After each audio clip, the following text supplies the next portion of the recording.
You're about to listen to TADPOG. Tyler and Dave play old games. It's a comedy video game podcast. We would like to stress that the hosts are not experts and are really just very crass commentators. Seriously, this is an explicit podcast that happens to talk about video games sometimes. So please enjoy this pretty okay podcast with Tyler and Dave.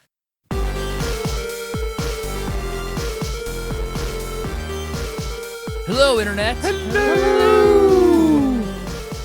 Welcome to a good old show where four space banjo plucking cowboys shoot up hyperspace. Phalanx. Phalanx. Space Cowboys? Phalanx. Did I watch the wrong game? There's a thing we'll get into, which I forgot to mention to you about the box art for this game. Oh, okay. So You've probably seen we'll get into it. It's pretty notorious. Yeah, Really? for real. I definitely. It was a choice. It was a choice that was made to hopefully make this game stand out on the shelves. Yeah. And really, it did. Yeah, I'm sure that worked. Just made it really confusing Yeah. for anybody that might have Made looked a at lot it. of people go, huh? Well, not written that. Okay. I don't know what that is, but I'm not renting it. So we want to go ahead and talk about the box What art? the fuck? Yeah, I feel like now's the time. No, save it. Now that we've had John's reaction, let's save it for the game talk. That is.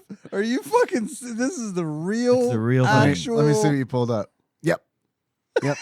That's the real box art. Haven't seen anything like that, have you? What? Man, I would love to have been in the meeting where they made that decision. Like, I would love to hear how Their came rationale about. for Yeah. like this'll be. It was All right, literally- guys, just listen. I've got a great idea. There's an interview with Stay with me. with the designer for the box art that I read. It's literally two people, and they were like, "Yeah, I mean, the game really wasn't good, so we just wanted to get people's attention, and we did it." And they were like, "Yeah, we just wanted people to stop and look at it and be like, huh," and have a they called it a huh moment. Yeah, well, I'm sure they accomplished their goal because plenty of moments were probably had. Which, I mean, that's great and all. Jerry, you put a banjo playing man on the cover. Levels, Jerry. So yeah, I don't know.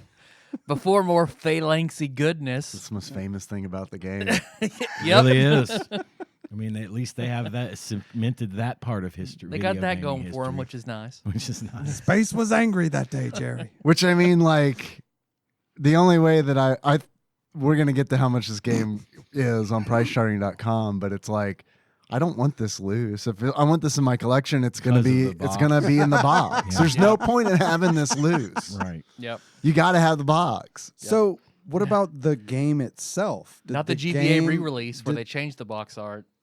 Yeah, Did I the saw that. cartridge? Did the cartridge have that image on it as well? That's a great question. I'll look that up.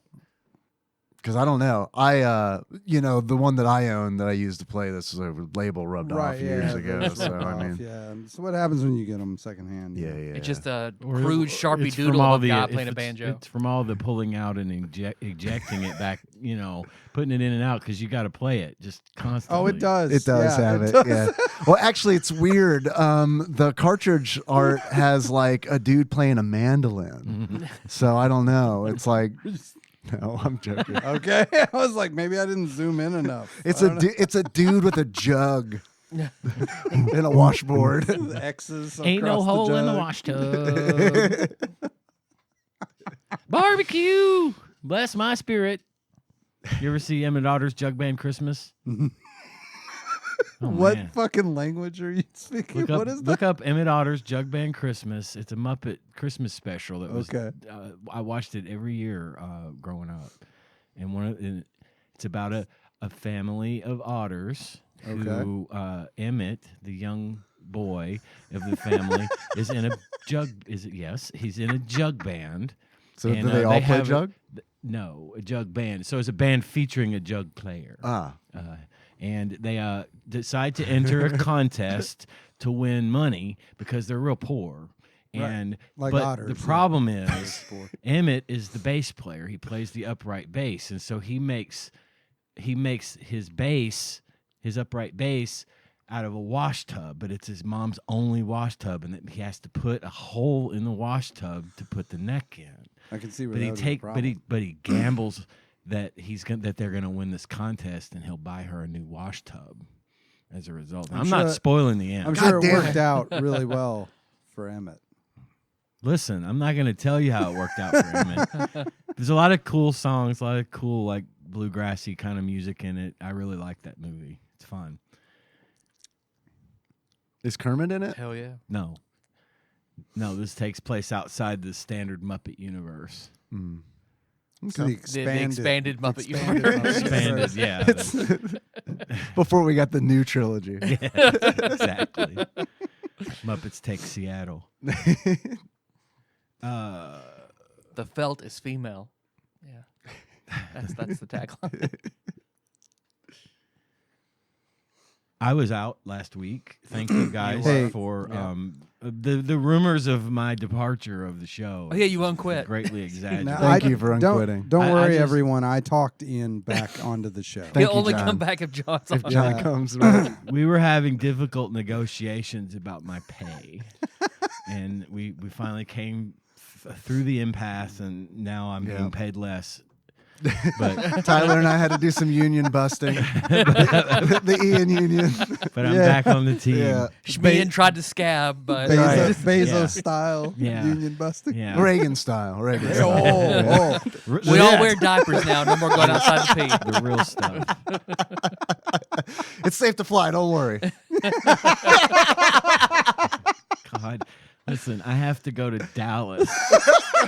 I got to travel for work too, man. I'm like, I don't at know the that I end- want to do the that. very beginning of April, they asked me at work, "Hey, can you go to this big company event with us?" Because I'm in a sales department, and there's this big meeting that my company has every year. This really nice, big, fucking 4-day long event in Dallas, and they invited me to go with them, which is weird because I just started in this department. But they're like, "It's in Dallas." I'm like, fuck.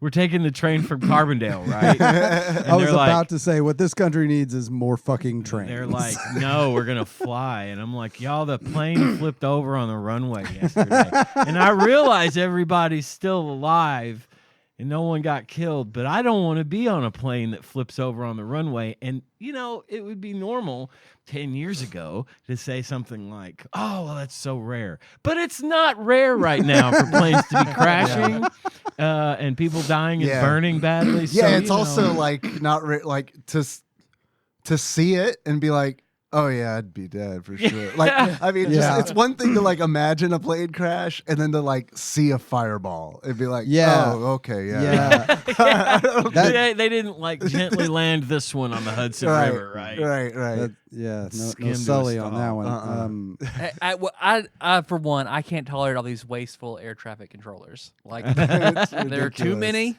They're too like And they need to teachers, work they're longer just- hours. They're You just know- Well, and they're Tyler, they're too diverse, aren't they? yeah. You know, that's the problem, isn't it?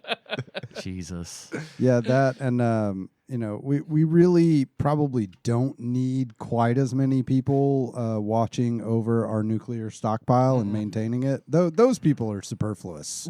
we don't really need that many of those people because what they do is not really that important. So Yeah, I got to fly to Dallas in a month, and yeah. I am looking forward to being at the convention, but not the Not the flying part. So, speaking of trips, I've got another trip to mention that Captain Gunnard and I are taking in a couple of yes. weeks. We will be at the Louisville Arcade Expo this year, March 14th, 15th, and 16th. I'm so excited. If anybody's coming, look us up. We'll find you. Hit me up on the Discord, bit.ly/tagpog Discord. I haven't said it in a while. It's hard to get back in the groove. Out but- for 1 week and yeah, I know, right? It's like I forgot everything. But if anyone's going to that, you want to hook up and hang out, we'll be there. So I was out last week. I've been able to watch a lot of I have a big media roundup for y'all today. Okay. So be prepared to be bored shitless for the next 20 minutes. Watched a movie called Companion. This movie stars Jack Quaid from The Boys I like and Jack Quaid. Scream 5 and Star Trek Lower Decks. Yeah. And also Sophie Thatcher, star of Yellow Jackets and Heretic. I brought up Heretic before. A couple times now. This movie is a really, really good movie. Just came out I think in January. It's about a couple goes on. They're a pretty new couple, and they go on a weekend retreat to a secluded house in the woods. And the day after they get there, their host is murdered, brutally murdered.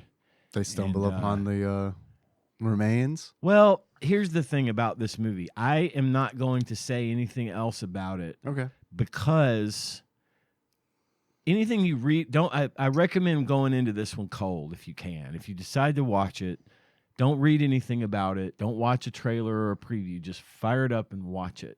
What is it called It's again? called Companion. Companion. And there's a little bit of a twist. It's revealed fairly early on, but they kind of keep it from the viewer for the first maybe 15 to 20 minutes. And if you read anything about it, you'll know that part.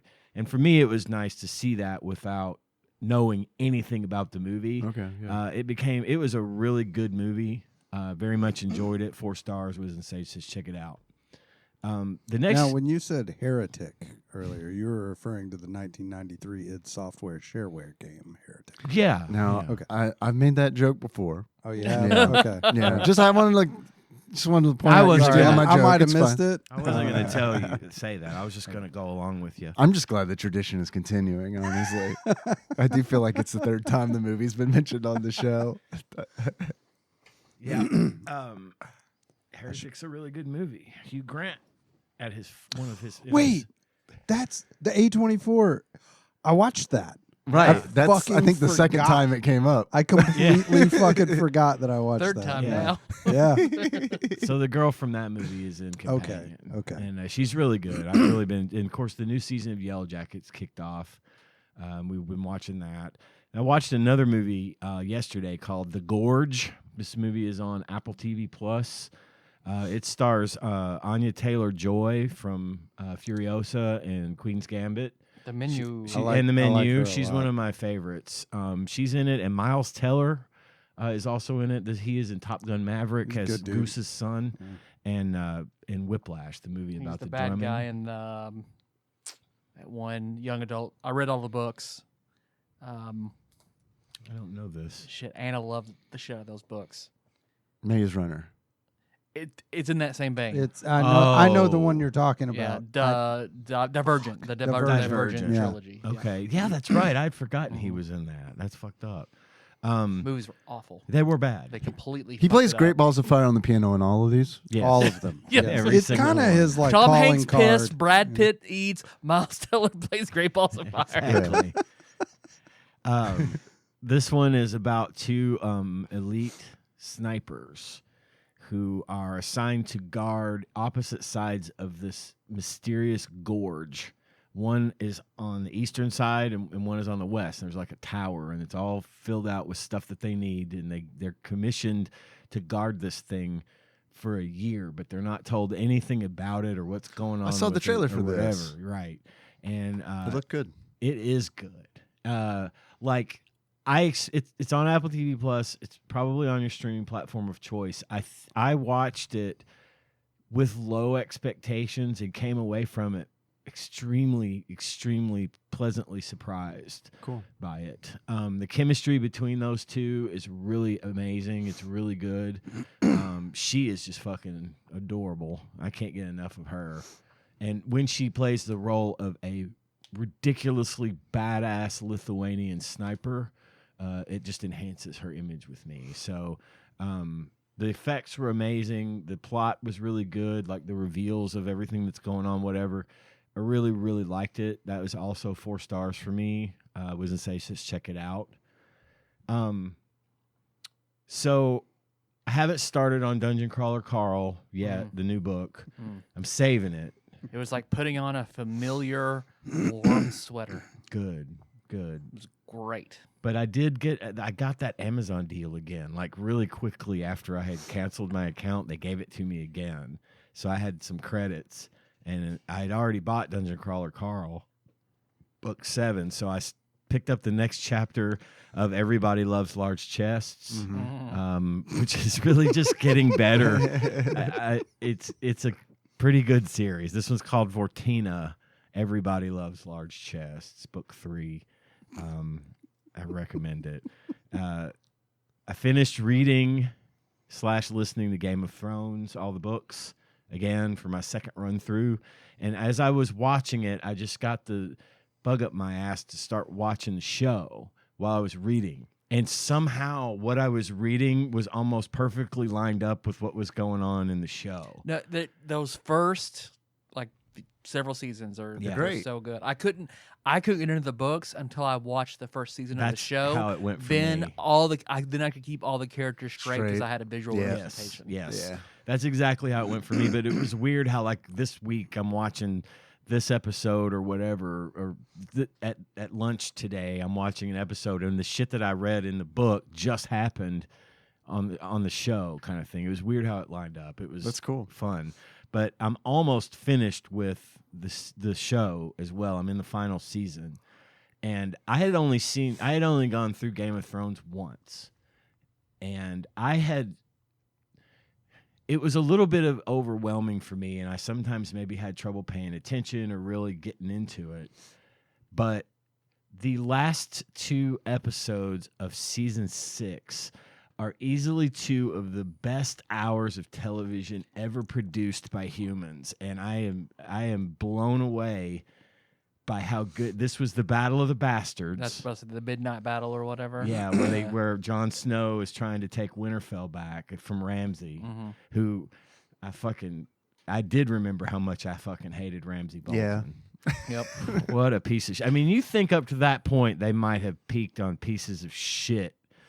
And he is And so he much is worse in so the much books. oh my God, he is. He's the worst. But anyway, so I'm almost done with that. And those 2, and then the 7th episode of that season, the last episode of that season, was when Cersei deals with the High Sparrow in her way, and that was a fucking amazing. Those were some of the most entertaining episodes of any TV show I've ever watched, and I was really glad to have gone through those again. And then finally, it wouldn't be an episode with me on it if I didn't talk a little bit about Overwatch. Overwatch 2 has made some changes recently in this most recent season that they had announced some big changes coming, and they've added perks to each hero in all modes where you could pick perks that enhance your gameplay as you play through the game. So the more damage you do or the more kills you get or the better your healing, you earn progress towards a perk, and then the perk will be something like It's a choice. It's always a choice between 2. you get 2 minor perks and 2 major perks, and you got to choose from them on the fly. So it might enhance a weapon or increase your health during a certain ability, whatever. It's really been a literal game changer, and it's been very popular and well received. There have been a lot more people playing it again. They put loot boxes back in the game, which is awesome. And the next season, they're going to introduce another mode called Stadium. And basically, Stadium is that it's a whole different half of the game. It doesn't even have this. It's not the same game. You pick a hero, or you can work on heroes throughout the season, and you customize them with different attributes as the season goes along. And then you fight with those perks, and then you work your way up. You essentially build your character throughout the course of the season. That sounds neat. And one of the other things that they're going to be doing in it is they're going to introduce third-person perspective as an option, so you can actually play it in third person now, which I That thought sounds was neat pretty too. sweet. But anyway, that was my mega exciting intro. What do you got? Not much. We had a bunch of snow, and so Henry was out of school for 3 days. a long time. Yeah. Yeah, a long time, and that always has I don't know how you guys handle it, but for me, it's like I guess I work from home and he gets his schoolwork done in 20 minutes. And then, okay, and then all right. So I did that for a few days, and then I mean, it was a good amount of snow. Yeah, it was pretty It good. was significant. Yeah. For us. For us, it was enough to be troublesome. And then yesterday, I'm super tired today because yesterday I ran a webinar for work that was like a 12-hour day. And it's just like, yeah, they're long. Yeah. They're not fun. But so now it's like, shit, I do that. And then I came in today for work a little bit late, but it's like not enough. It's like I'm fucking tired. Yeah. I'm taking Friday off though, which will be nice, hopefully, because Monster Hunter Wilds comes out on Thursday. So I'm going to get that shit, play that shit all night. Henry's going to be at school on Friday. Nikki's going to be at work on Friday. So I'm just going to fucking play that game for a long time. Or I'll play it for a little bit and then play Final Fantasy for a long time. Either way, it's going to be... It's going to be a good day. It's going to be a good day. It's going to be a great day. I might take you up on that Evan Williams then. Yeah, I'll bring some to your house. I'll come over on lunch and we'll drink some. Hell, I have a Mad Men lunch. hell yeah. Hell yeah. I'm going to hold you to that. I'm telling my Get boss. some hooers. I'm telling my boss that I'm Hell leaving yeah. at noon that day. Man, I got the GameCube hooked up. If you want. Oh, don't know. I got it hooked up to a fucking CRT, man. We could play some Naruto, Yeah, drink some bourbon. that sounds fucking amazing. Sorry, man. Oh, you're good. Kick you there. But I mean, I don't know. Other than that, other than like working and playing Final Fantasy, not a whole lot. I'm not gonna like spend a whole bunch of time on it, but like I got Summoner to level 100. That job rules. I love that job. It's like the easiest fucking job I've played in the game, and it's like I'll go into content that I haven't done before, and it's like, oh sweet, I can like focus on the content and not like super worry about like, am I efficiently optimizing my actions and my rotations? Which is like the shit where it's just like, I fucking hate doing that shit. But it's like, oh, sweet, man. All right, I haven't played this in a while. All right, cool. Dude, there's a new dungeon. All right, let's do that. Fucking shit, man. And it's like just getting rocked. And it's like, okay, what's this button do? I don't remember. Summoner's pretty fucking straightforward. Is and it like 11? I don't know how Summoner worked in 11. I didn't play Summoner in 11. They just summon your Eidolon and it goes, and then every now and then you give it instructions.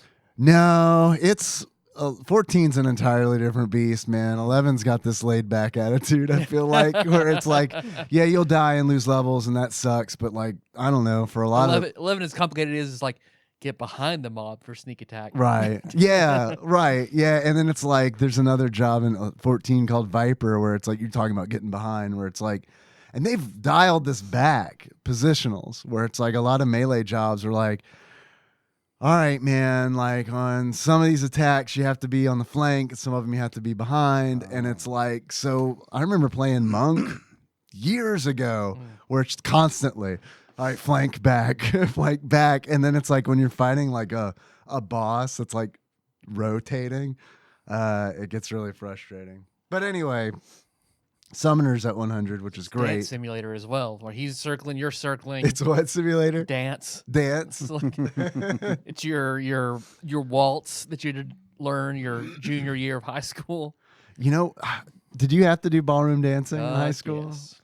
In middle school. Like that was a class? Mandatory. It's something. Was it part of PE or was it? It was Fucking it was kids' part of own arts thing? appreciation. Wow. It was part. So historically, it has its roots in Jim Crow, to where education mandates were federally passed to teach kids how to box step and shit, so they wouldn't get into jazz. Are you serious? I am completely fucking serious. That's why we still learn that shit in high schools today. Do they still do it?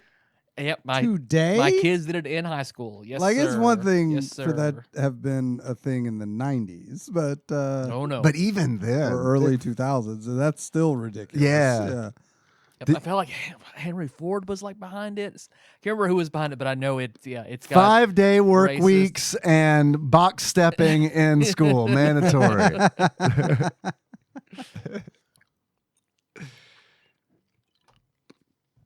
Link in the show notes. We did square dancing in Square middle dancing, school, but it was like part of PE. It was like, instead of playing dodgeball today, we're gonna learn how to square dance. And then like I guess half of the class was like, oh, and the other half was ecstatic.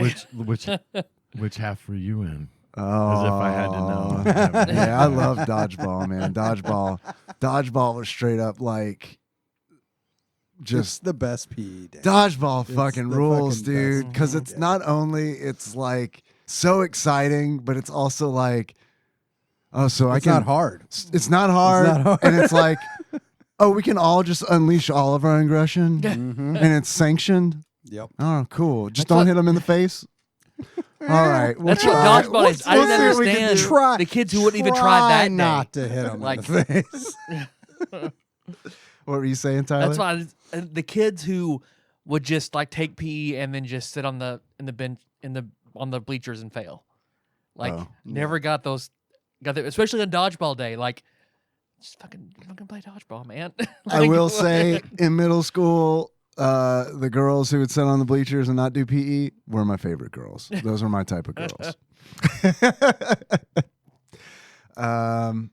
I wasn't a bleacher guy. I was like I got to get an A in this class, or my dad will skin me. I So, don't remember any same. girls not doing it, but it was always redneck guys. Like, I'm not changing out of my jeans. Nah, just fail. Like, it was always just like 3 redneck dudes who would just sit up there Wow. in their Hey, man. jeans. And I see plenty of dudes at the gym in their jeans. Totally normal. Get on. they couldn't play if they didn't dress. So Oh, they that would- sounds yeah. like a PE problem to me. I got out of basically an entire year of PE because my I kind of like my freshman year I got like super into lifting weights and shit. And That was a different class for me. That was PE conditioning. Also, see, fucking great class. our high school was way too small to have like separate classes. You guys had for one that, free one right? you It passed was like- around. It was Yeah. like just PE. There was a very, very small weight room that was used almost exclusively by like the people who played sports, Mhm. the athletes. But what I found out was I rode a late bus. So when I would get out of class, I could go in there and there'd be no one in there. And then I could just use the weight room all I wanted Ah. until my bus came, which was pretty late. So I could get in like, 45 minutes or so, maybe Damn, a little dog. more than that, and then get on the bus and I'd be fine. So I started doing that a lot. And then my PE teacher thought he was being like, gonna fucking call me out in front of everybody because I can't remember what it was. It was like some shit I didn't want to do.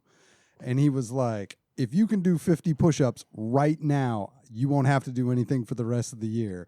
And I was just like, bet. And I went down there and fucking knocked out. It was tough, dude. I remember the last little bit was a lot. But I knocked out 50 fucking push-ups in front of him, and he did not ask me to do a fucking thing for the rest of the year. I made an A, no questions asked. Yeah. What a It's like- weird gamble. I know, right? Because I I mean, know. I But see, I didn't look like that Like, kid that could knock out 50 push-ups, that's At your, all. that's Your perfect. afro and your Hot Topic bracelets. Yeah, you probably Oh did. yeah, I was like the goth Dude. kid, Dude, mad respect for a sleeper build. I mean, like, that's my favorite shit. Especially it's like anytime Bruce Lee ever took his shirt off in a movie, where it's like when it happens, it's like, yeah, y'all motherfuckers fucked up.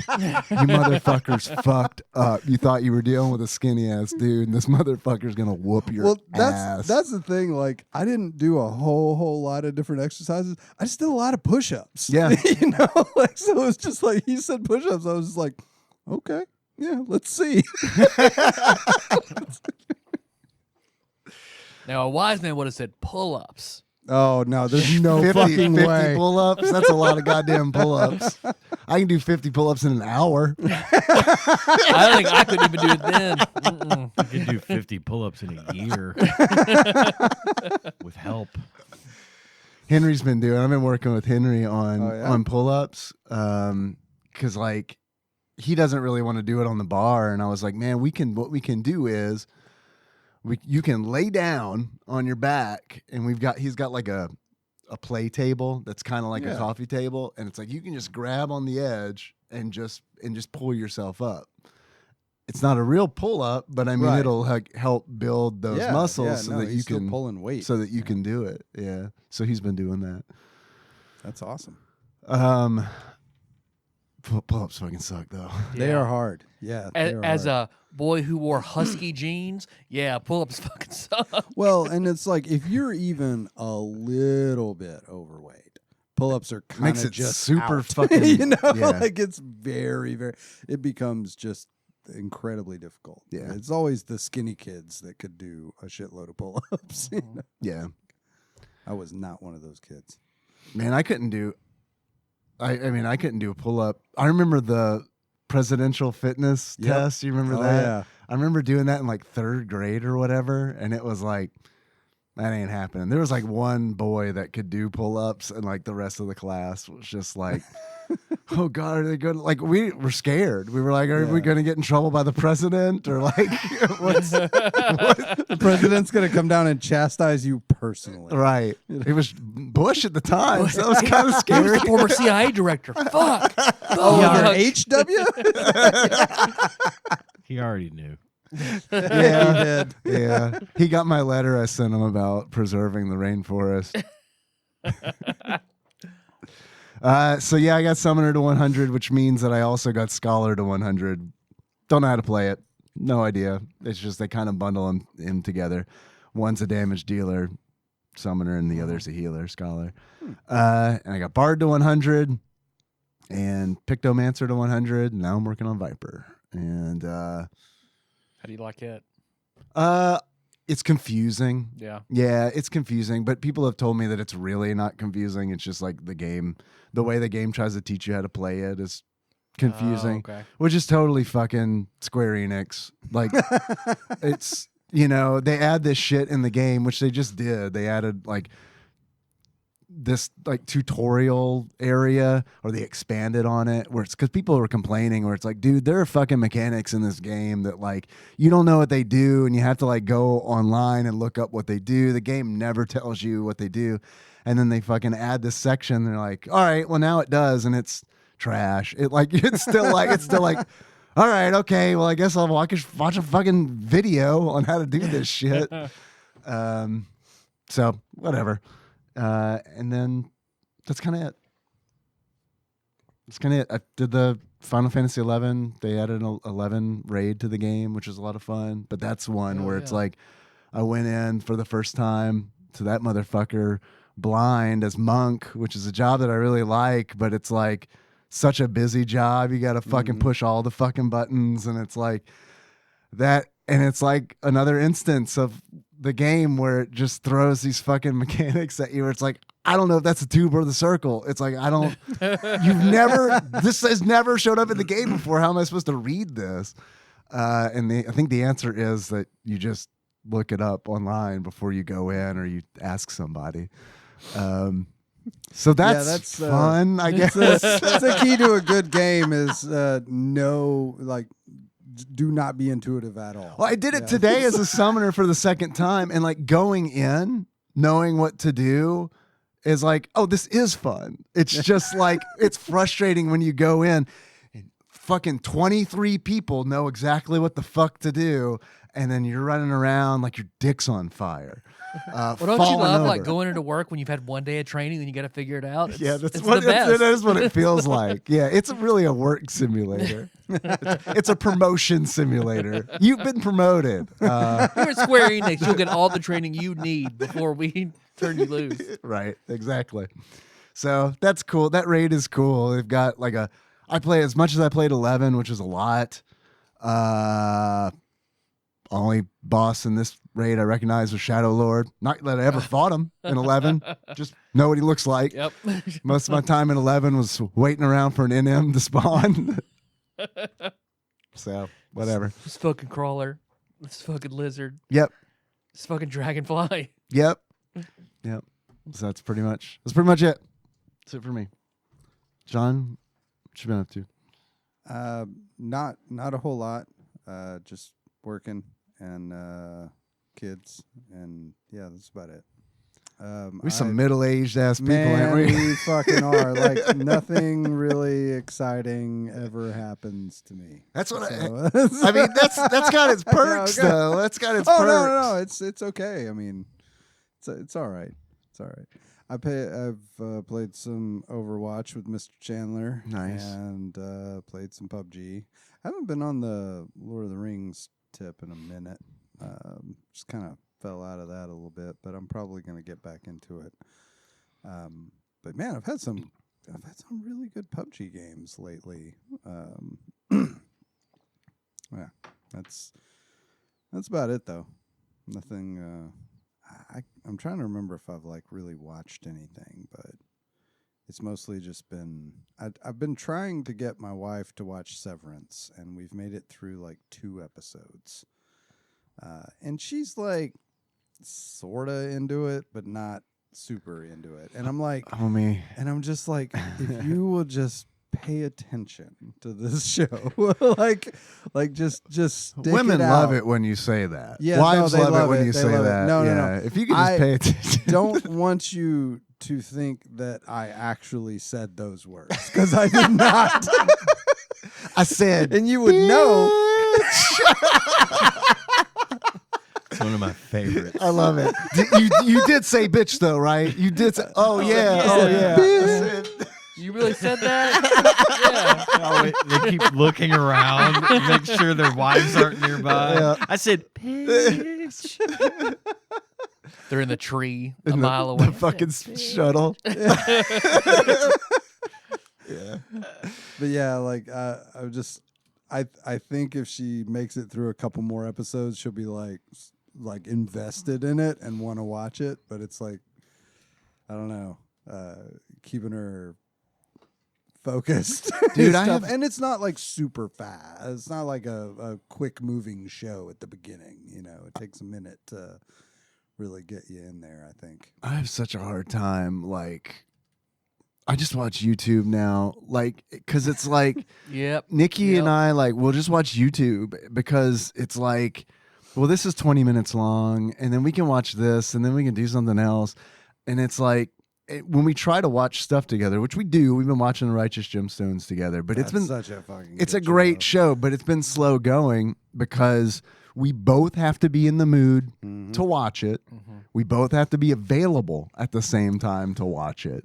We both have to be not tired after Henry is in bed Yeah. to watch it. I mean, it's tough. It is tough to be like, all right, we're going to watch the show that So- we both really like. There is one other show that we started, but I think we're probably done with it, and that was Landman. I don't know that one. So Landman is another show by Tyler Ian's brought it up. Sheridan.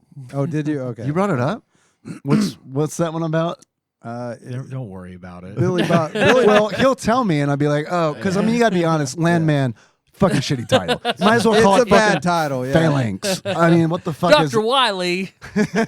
So it's about this guy who's a land agent, essentially for an oil company. Not like a huge oil company that you would have heard of, but like a smaller, independent I drink your oil milkshake. company. Yeah. Oh, they are drinking people's milkshakes for sure. But like, I really like the basis of the show. Like the idea of the show is really good, and Billy Bob Thornton does a fantastic. And by idea, you Now I mean know Allie what you're Larder. talking about. So okay, so here's the thing: Allie Larder is fantastic to look at, but Hell yeah. her character is fucking horrible. Like she is just a terrible fucking human being. Here's the thing: she's really good at playing the character that she's been Oh, yeah. given. but she does play a terrible person, and this is Tyler Sheridan making every excuse he can to parade perceived teenage girl and her mother around and being sluts and being That was the sound of my monocle popping out. Sorry. Yeah. So like she's like 18. I mean, as far as I think, I don't know. Maybe if she's fucking not. I don't know. But you're not wrong. John and I were talking about this the other day, and it's just not. It takes away from the show. It does. I enjoyed the show a lot, but when John kind of pointed that out, I'm like, yeah, you're actually right. That's kind of a shortcoming. And like, I could probably make it through that, but like, it was just a total no-go for Andy. Yeah. She was just like, this is fucking ridiculous. And I was like, no, you're right. It is fucking ridiculous.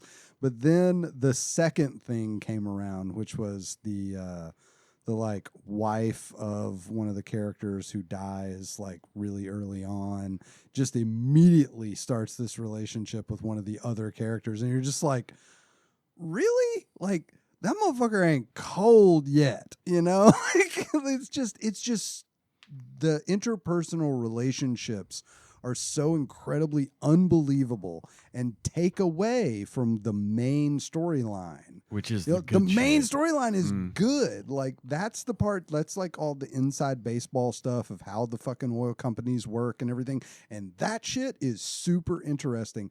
It just can't quite offset the ridiculousness of the wife and the daughter it's character. The other one that I was talking about too.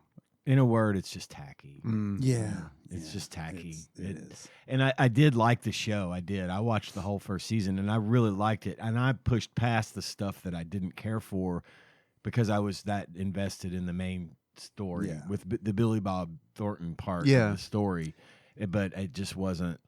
It was after giving it some real thought and sleeping on it, it was subpar in that regard. Tyler Sheridan's a fucking piece of shit. I don't know anything about him. Man, he makes some good shows. He does, but they always fall apart. They always fucking appeal to the lowest common denominator at some point in the run. It's funny to me how, I don't know. I still feel like Landman is significantly different than even Yellowstone, but Yellowstone is definitely more akin to it.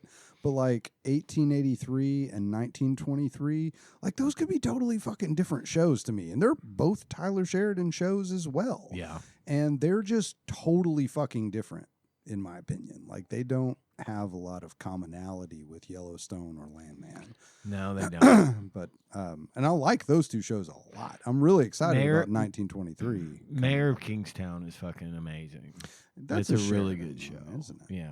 And Tulsa King's okay, but it's not as good as I want to say Mayor of Kingstown is probably his best work. And that's despite how much I liked Yellowstone, but I got so tired of seeing "Don't Make Me Go" Beth Dutton on you T-shirts. Oh, God. And by the way, Beth Dutton from Yellowstone ain't got nothing on Cersei Lannister. Okay, no, that bitch wrote the book on being a bitch. Anyway, I'm growing increasingly less fond of Tyler Sheridan because I know how he is in real life. You know, just from what I've read about the way he is in real life, and the fact that he exploits the lowest common denominator as quickly as he possibly can to make as much money as possible. And you can just tell that everything he does is just mainly, now at least, rooted in profit. In Yellowstone, at least, even though it has some of those kind of quirks that Landman has, it was at least partially redeemed by the characters. Yeah. Like, the characters were still written well and interesting and had motivations. And potential for development. Right. But it's like, in Landman, there's like 3 characters that have that, and the rest of them are just like one-dimensional as fuck. Vapid pieces of shit. Yeah. It's like that kind of, so I don't know. I might end up watching a little more of it just to see, but like, she's definitely not gonna watch that with me. I could see that. That makes me less likely to watch it. I could see how it would how it would draw a woman away, push a woman away. Yeah, it's pretty sexist. But yeah, that's pretty much it. I'm on the last battle in Baldur's Gate 3. Hell yeah. My main character died to a stray missile. I got knocked off the edge, so I said, okay, I'll do this later. I just haven't had time to go back to it. But I'm on the last battle. It's been fun. I've done everything there is to do in this playthrough. I may do a Dark Urge playthrough and make all the opposite decisions after this one. But then I think I'll be done with it. It's fun, but I think I've pretty much exhausted it in one playthrough for the most part. How much time do you have in it? Do you know? Maybe 150 hours. I figured it was a lot. I figured it had to be a lot. I took my time. I really had to learn the Sure. system. Yeah. Stuff like that. Yeah, I feel like that's not the kind of game that you want to rush. I mean, Yeah. I think that's one of the reasons I stopped playing it, because I didn't have the time to invest in learning it really well, and I don't have the background in that, genre like you do. Like, Well, even then, I still had to because it's learn a lot of different stuff. I know yeah. it's a system, a whole system, but I also know it has its roots in Dungeons and Dragons, For sure, yeah. obviously. So it was a little bit harder for me to get into it because I felt like the learning curve was more than I wanted to invest the time into. Baldur's Gate, man, fucks with me, and because it's like there are things that you can do in Baldur's Gate where when I'm playing tabletop D&D, I'm like, can you actually do this in D&D? Like, is this in the rules or is that a Baldur's Gate thing? Yeah. And then it's like, oh, it was a Baldur's Gate thing. Yeah. Yeah. And it's like, it makes sense in the game. And it's like, so it's weird because it is so rooted in 5th edition D&D that it's like, whenever something's changed, it's like, wait a minute, did I not understand the rules right? And then it's like, oh, okay, they just changed it. I don't know, it's weird. Does Minor Illusion, does it work like that? Right. Yeah, spells especially, because like in a video game, spells are like still constrained by, the engine and stuff. Yeah. Man, I'd love to play a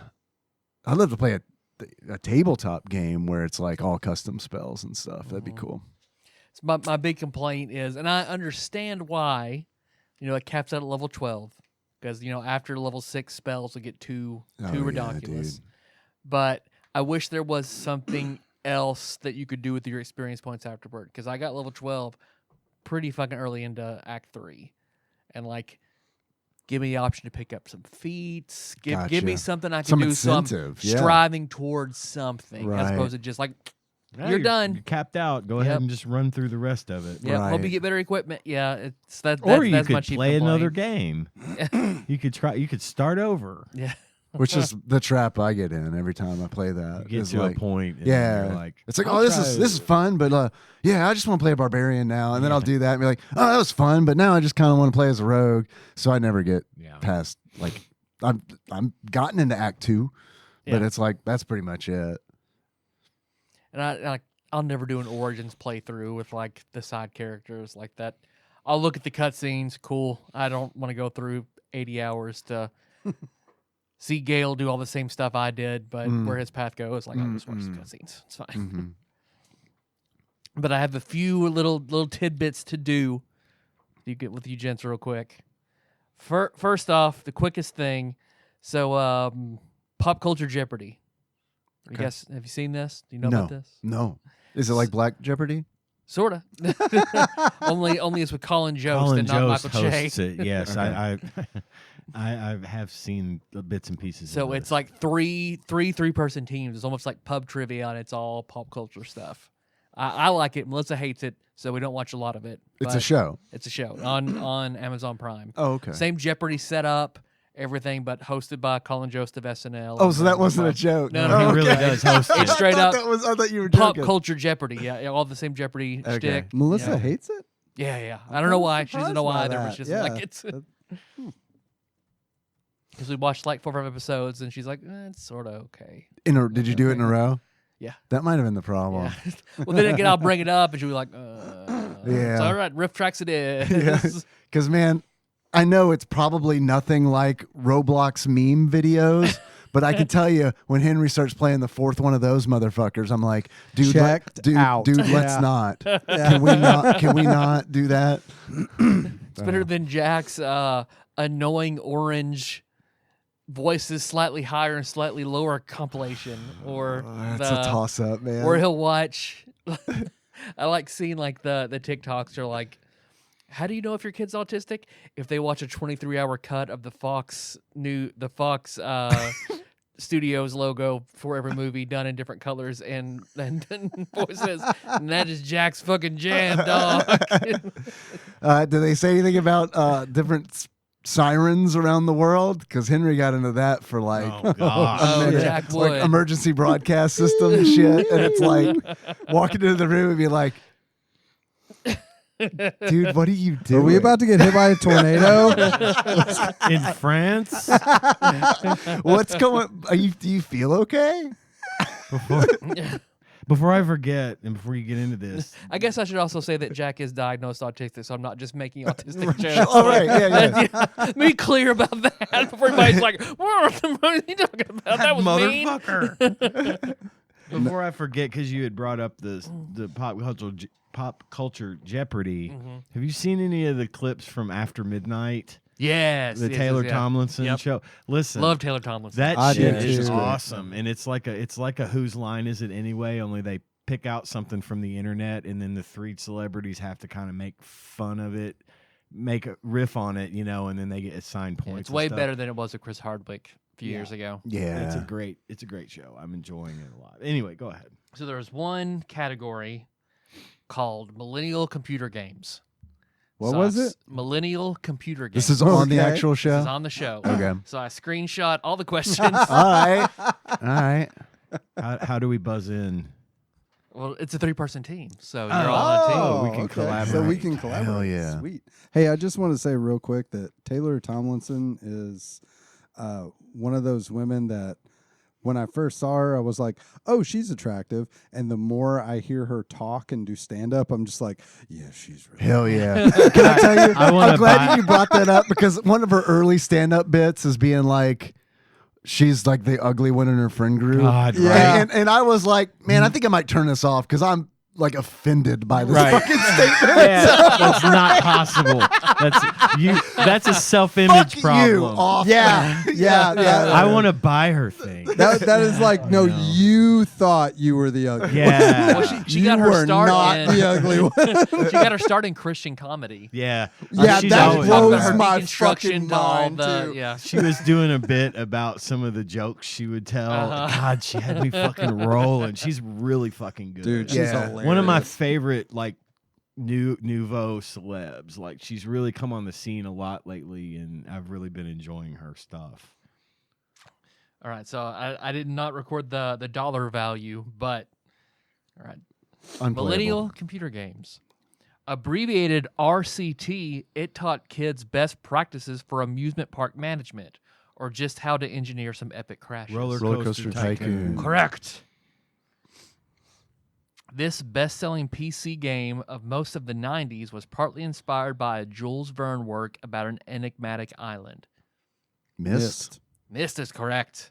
I didn't know. I didn't get that one. Hell yeah. So instead of daily doubles, they have something called triple plays, where it's 3 Is questions that where all the at three of once. us kiss? Yeah. Yes.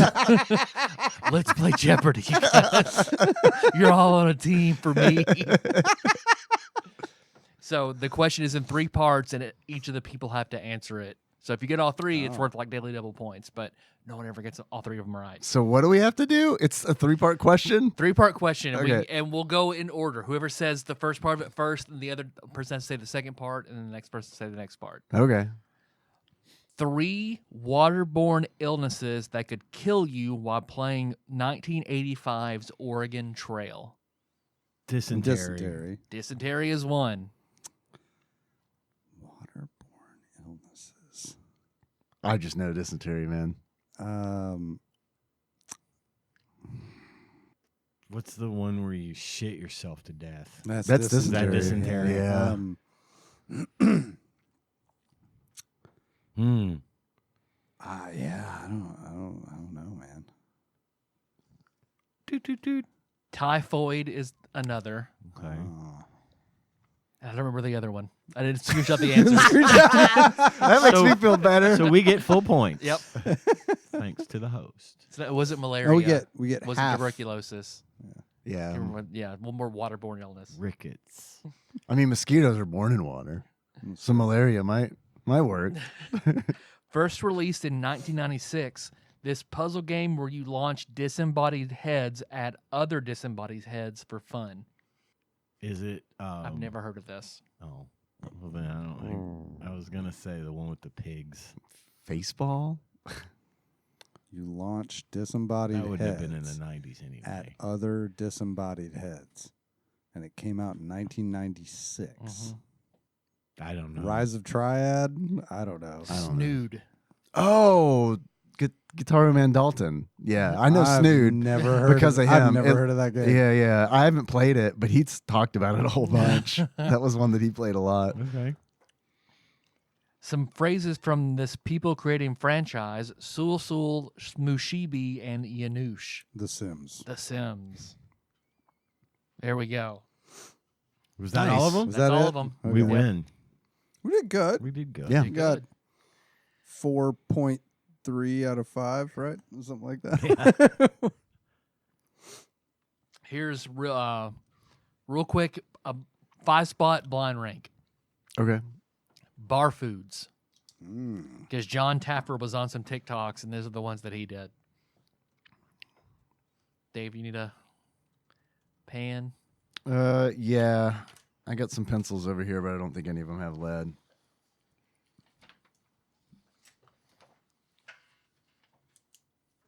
All right, I'm good. Good.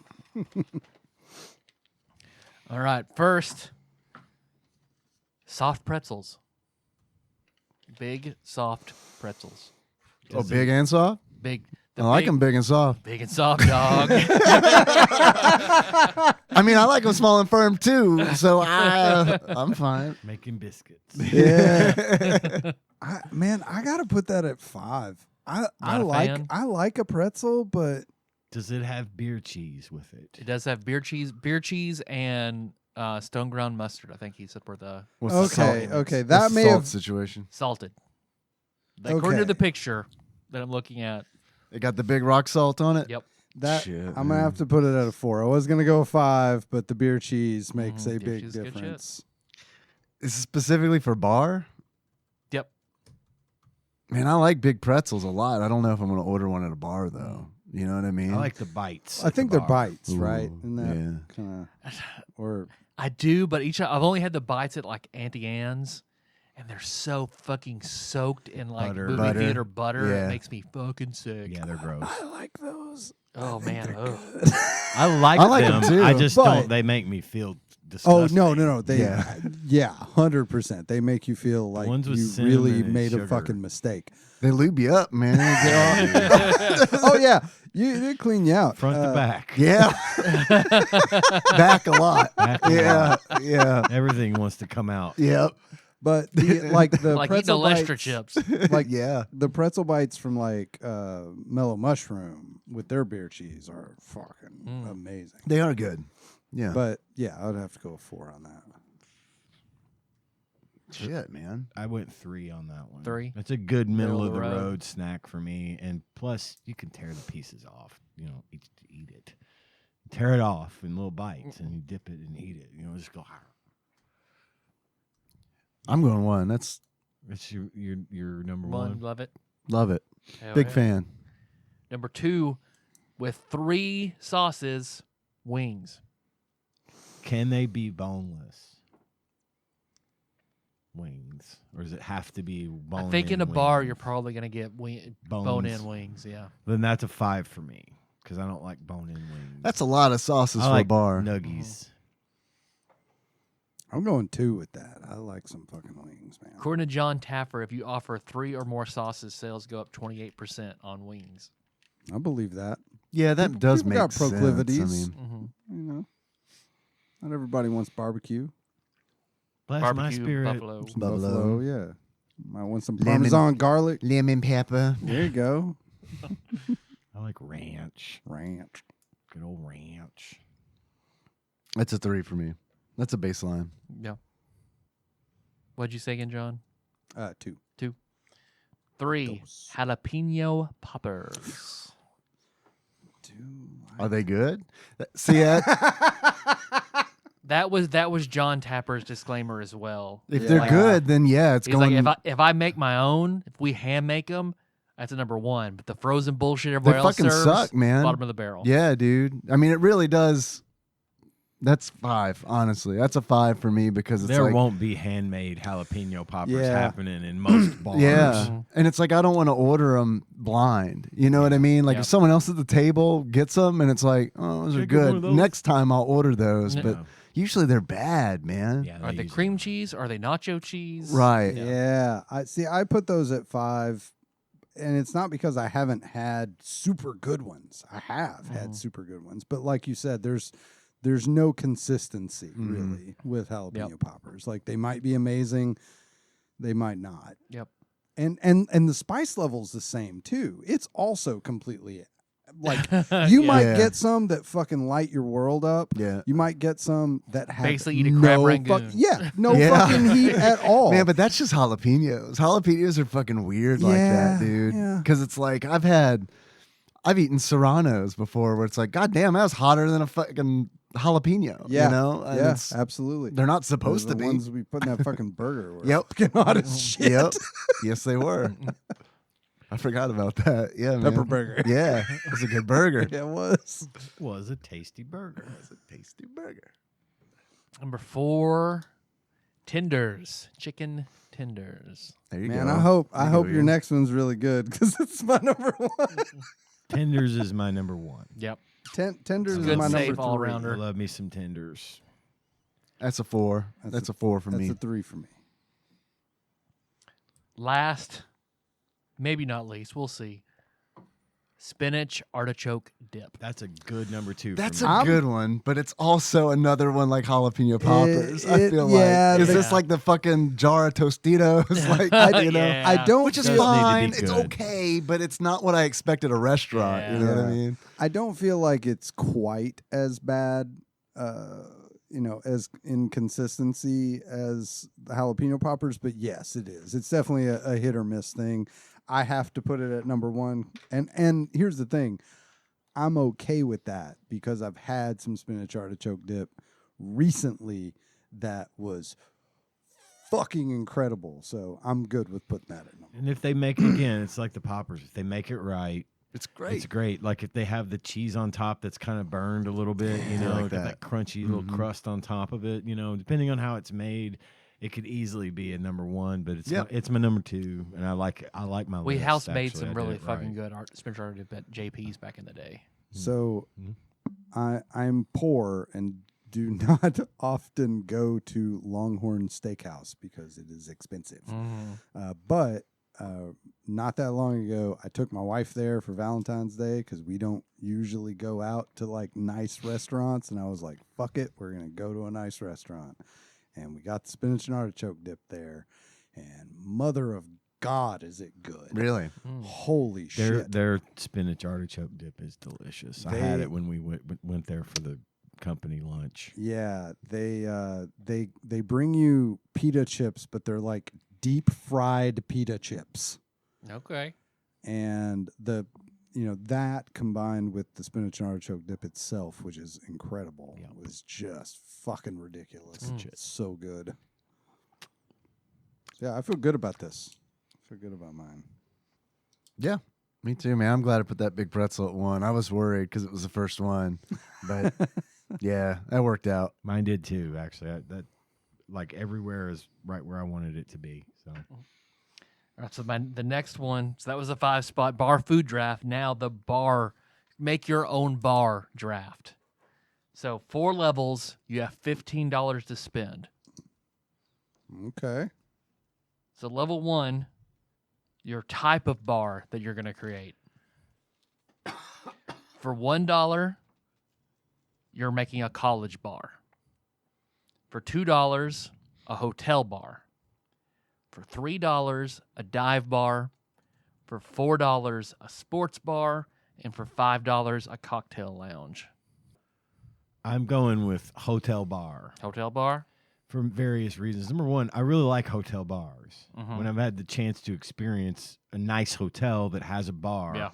I always like to spend time in said bar. The bar at the Marriott that we stay at the Arcade Expo. Yeah. It's really open, but it's a nice bar. That is a nice Yeah. bar. And they have a lot of really, a lot of good service and good selection. nice staff. Yeah. Very nice staff. They're really attentive and really friendly. And they also serve me my coffee in the morning because they've got like a little mini Starbucks kiosk, and you get your And I'm coffee from there. surprised that hotel has a bar. Yeah. Well, not the big hotel, the Marriott. Why are you surprised that hotel has a bar? Because they're like just a kind of a big shitty hotel. Like it reminds me of like, am I thinking of a wrong one? Yeah, It's this is a- the hotel that's This is next door. the big tall one. Yeah, we're oh. staying there now. Okay. We're not staying in the shithead hotels. Shit around. hotel is what I'm talking No, about. no, 'Cause they this did have a one's- little bar the inside. Marriott- Did? Yeah. Oh wow. The Marriott is Yeah, they is did. it's a nice big open place. It's oh, a good. okay. It's a nice bar. It's a high quality. The hotel itself is nice. The rooms are great. So yeah, it's a good experience. But the other reason I chose hotel bar is because a lot of business. You're Yeah, making a built-in lot of money, business. built-in Mhm. revenue. People are always going to be coming down to it. You've always got fresh clientele coming in because it's people that are traveling, and they're all everybody's going to go to the bar. So hotel bar, I think, is where it's at. As long as it's nice, Yeah. as long as it's a well kept, nice place that's comfortable and friendly, I think you can't go wrong with that. How about you guys? How much is a dive bar? $3? $3. Dive bar. Yep, Dive that's bar. what I did too. That is what John Taffer chose. Dive bar.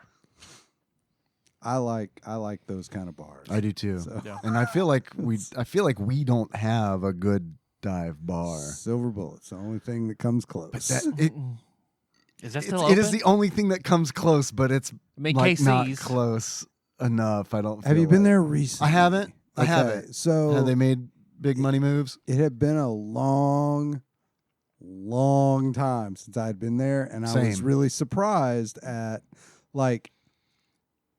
it's not nearly the shithole you remember it being.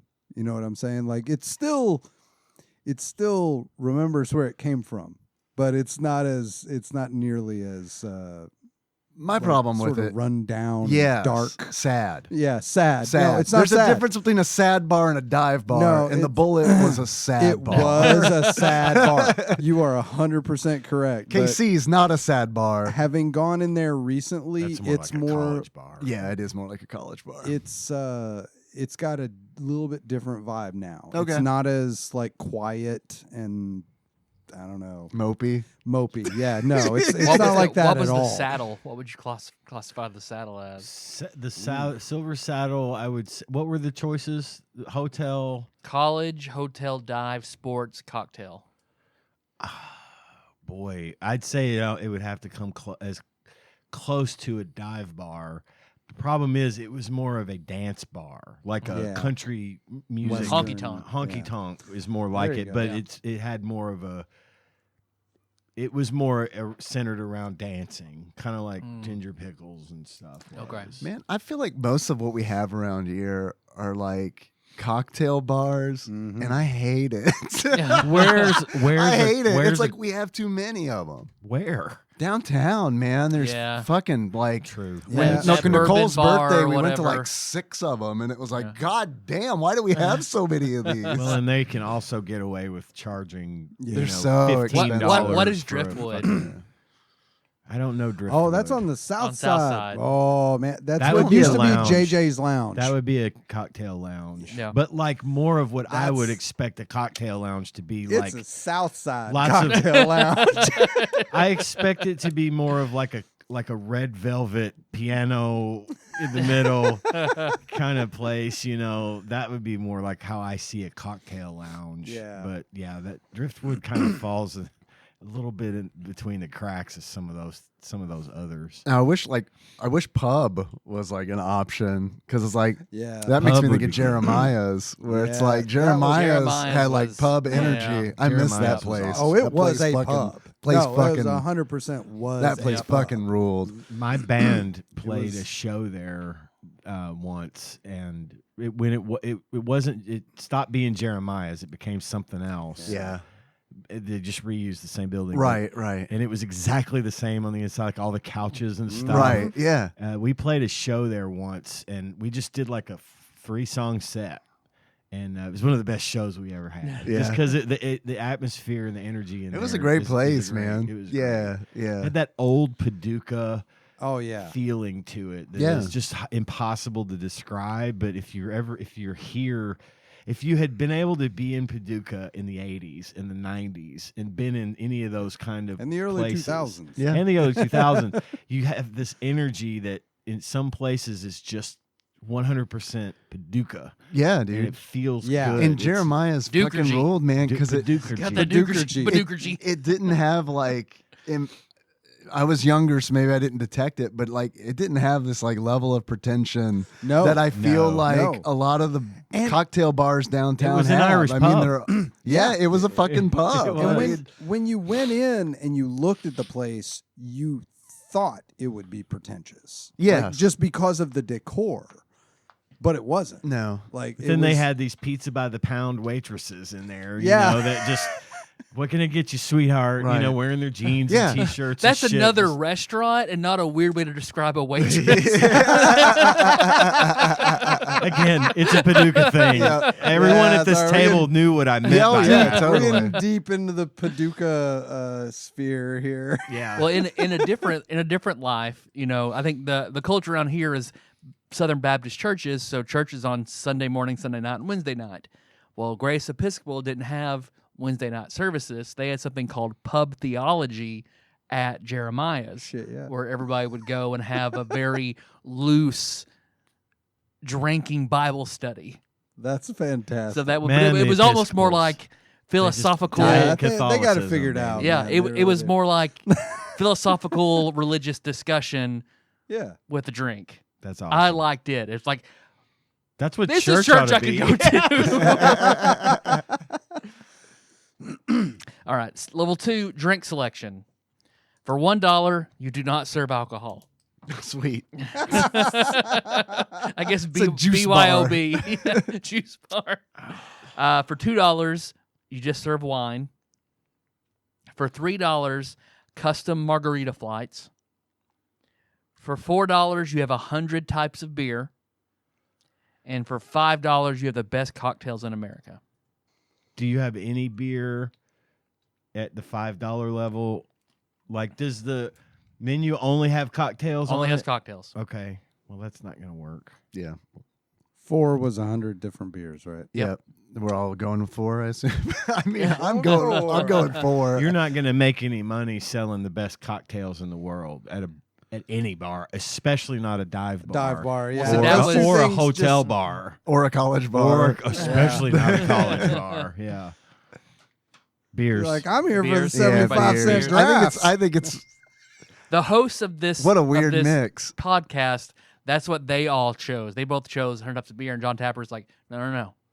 Beer has, your food cost on beer is high. 25% per can beer or draft beer, 28 per bottle.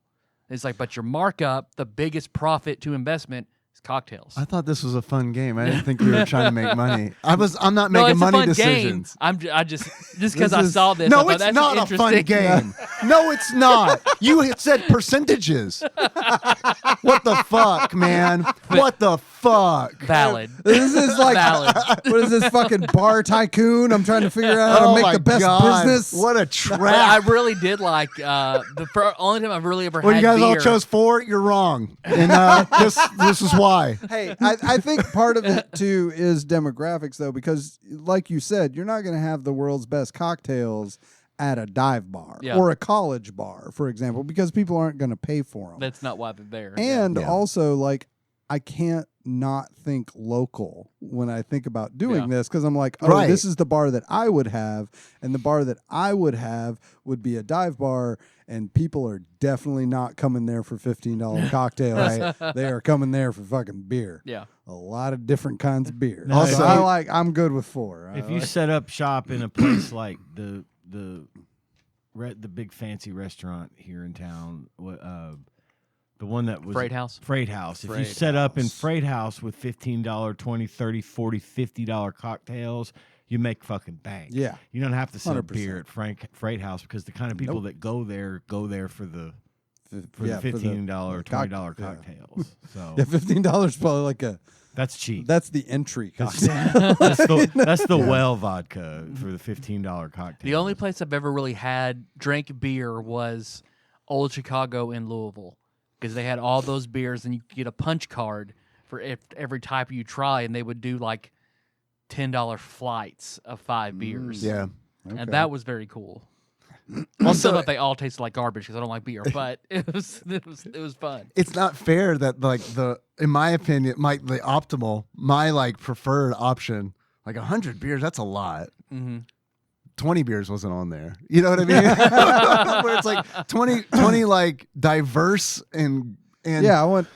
B to A grade beers. Give me 10 liquors and 20 beers, Yeah, and we I can need a make a dive mix. bar out of this. This was very like wine, Yeah. very like. Yeah, very Category. Segregated Also, by drink type. For the record, I would never, ever, fucking ever want to own a bar. Oh yeah, No. I'm with you 110%. Level 3, your food selection. For $1, you don't offer food. For $2, you have a dirty water hot dog cart sitting in the bar. Hell yeah. For $3, free popcorn and peanuts. For $4, a free personal pizza with a drink. And for $5, you got Gordon Ramsay as your chef.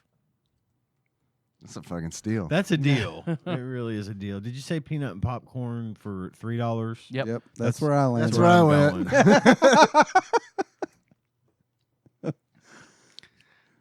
Popcorn and peanuts all the way around. Or if it's 100 beers. it's during Prohibition, it's like The only difference we have is what kind of bar it is, and John and I have the same kind.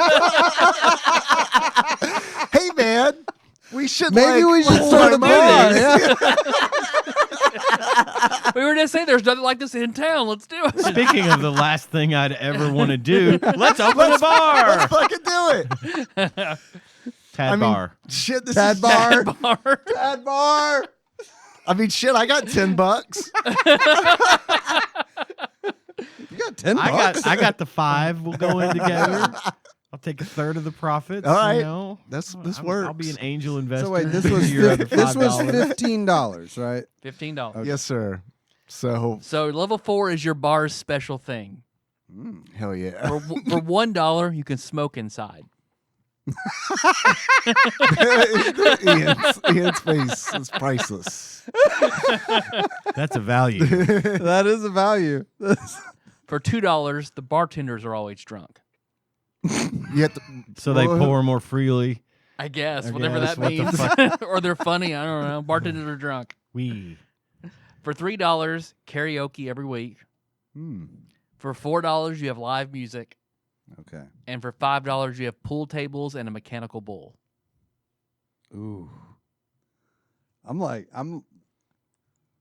I'm torn between 4 and 5. that's a 4 for me. Live music for me. I'll take the $1, split it up amongst the staff, so they're happy. Yeah, There live you go. music. I'm not interested in I feel like the college bar would be good for the fucking bull and shit. You know? Oh yeah. Yeah. Especially if you charged people to ride the bull or whatever. Yeah. Yeah, that would you'd make. If a lot I've got on a that. dive bar, I can do that thing that I've always wanted to do because I've seen it in movies and TVs, which is have the what do you call it? The corrugated fence cage in front of where the musicians Like play. in Blues Brothers, and they throw the or in Roadhouse. Roadhouse. You know, they've got the cage up there for the band to play in. Yep. And it's like I would like that. I think that would be funny. that would be good. only have a pianist. Yeah, a classically trained Juilliard pianist Yeah. to come down and play in my dive behind bar. the cage. They would need the cage in this bar. They would. I'm going to do smoking inside. I'm in a hotel. This is a hotel bar. Oh yeah, This would go over well. I forgot you've got a little bit different. I got a whole you different went with vibe. a different type of bar Yeah. entirely. Yeah. Smoking inside for me. That's $1. That was easy. I still got $1 left over. Did we have? Well, we got one more, don't we? Nope, that's it. What's the? I thought you Yeah, it said. was only 4. Did we have the same I'm sorry, exact bar? it's 4 categories. Yeah, 4 Did I categories. miss? Oh, 4 categories. Did we have Yeah. the same exact bar? 3, 4, 3, 4. Yes. Yeah. Okay. So yeah, that's same the rule. bar. If you choose the same, Yeah. you have to do it. Yeah, that's the rules, man. Sorry, I don't All want right. to do it either, but Shit. I could have Gordon Ramsay at this point. There If you there's go. only 4 things. I can go to Gordon Ramsay for the food, and that I still got $1 or 2 left. If you got Gordon Ramsay making the food, it ain't gonna be a bar. It's gonna be a restaurant. yeah. But you're gonna make hella money. It's like Dick's Last Stand. He yells at everybody, and you smoke inside. Yeah. Before we move on to Phalanx, Oh, yeah, that's the thing we're doing. I have a sad announcement to make. I've just been informed by my former bandmates, the Playful 8, that Miss Roberta Flack has passed away, Oh. which is a very sad thing. I'm not trying to bring the show down, but I want everyone to go listen to "Killing Me Softly" Yeah. by Roberta Flack right now, and remember her because she was the first artist ever to win the Best Album of the Year Grammys in a row. Damn. She was 88. I was about to say she had to have been. Yeah. She had to have been up there. Yeah.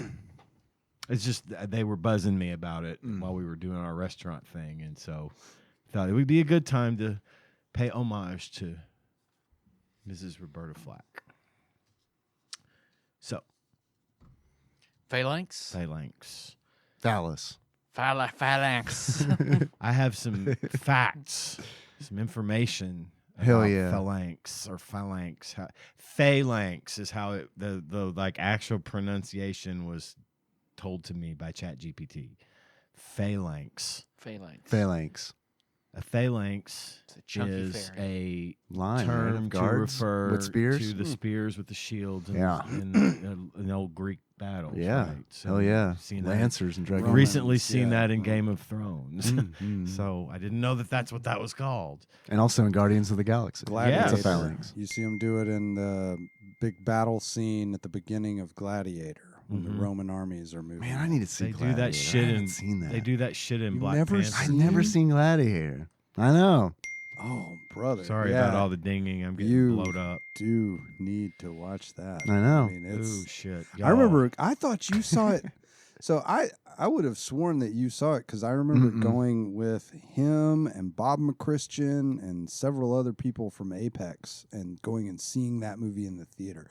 Because Bob was a history guy. Mhm. Like I want to think he was like a history major or something. And he like was super into like the Roman culture and he was all about it. Yeah, it's a Yep, I fucking missed great it. movie. Gladiator 2 is pretty good. I enjoyed it. The trailer looked good. I heard it was pretty bad. It's pretty good. Oh, really? From several sources. Oh, I haven't watched it okay. yet though, so I can't say. I liked it. It's you should just not go into it thinking, oh, it's going to be as good as Gladiator. 'Cause That'd be it's fine just- for me. I haven't seen it. Well, So watch 2, then 1. Yeah, don't do that. But no, I liked it, but I had no illusions about it being as good Yeah. as the original. Yeah, fucking watch that. Gladiator original. 3. I wanted to be Amazing. Caligula as the emperor. Hell yeah, man. We need a Let's see that Caligula Gladiator. remake is what we need. I'd be down for Wasn't that shit. Malcolm But McDowell? don't leave out any of the good shit. Do more of it. Exactly, man. I was about to say, A modern uh-huh. take on Caligula Uh-huh. that doesn't hold back. give us a year and we'll see it in real Because time. Caligula, yeah. Muskigula. Now I don't want it. Oh, my stomach hurts all of a sudden. I've got an email, a letter from Brad from Arizona. Zine Lord. Zine Lord. I know his name. I was going to say it.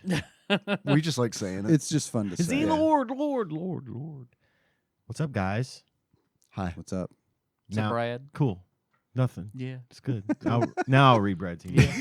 Oh, that was his. Oh, yeah. No, that was him. He wrote that. Do you think it might be a good idea to redo some of the top 100 that Ian missed?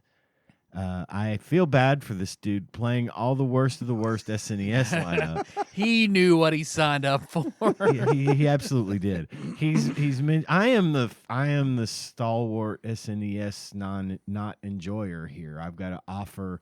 I think John and I were talking about this earlier, that like it's good that I don't really care for these types of games because some of them I've been liking.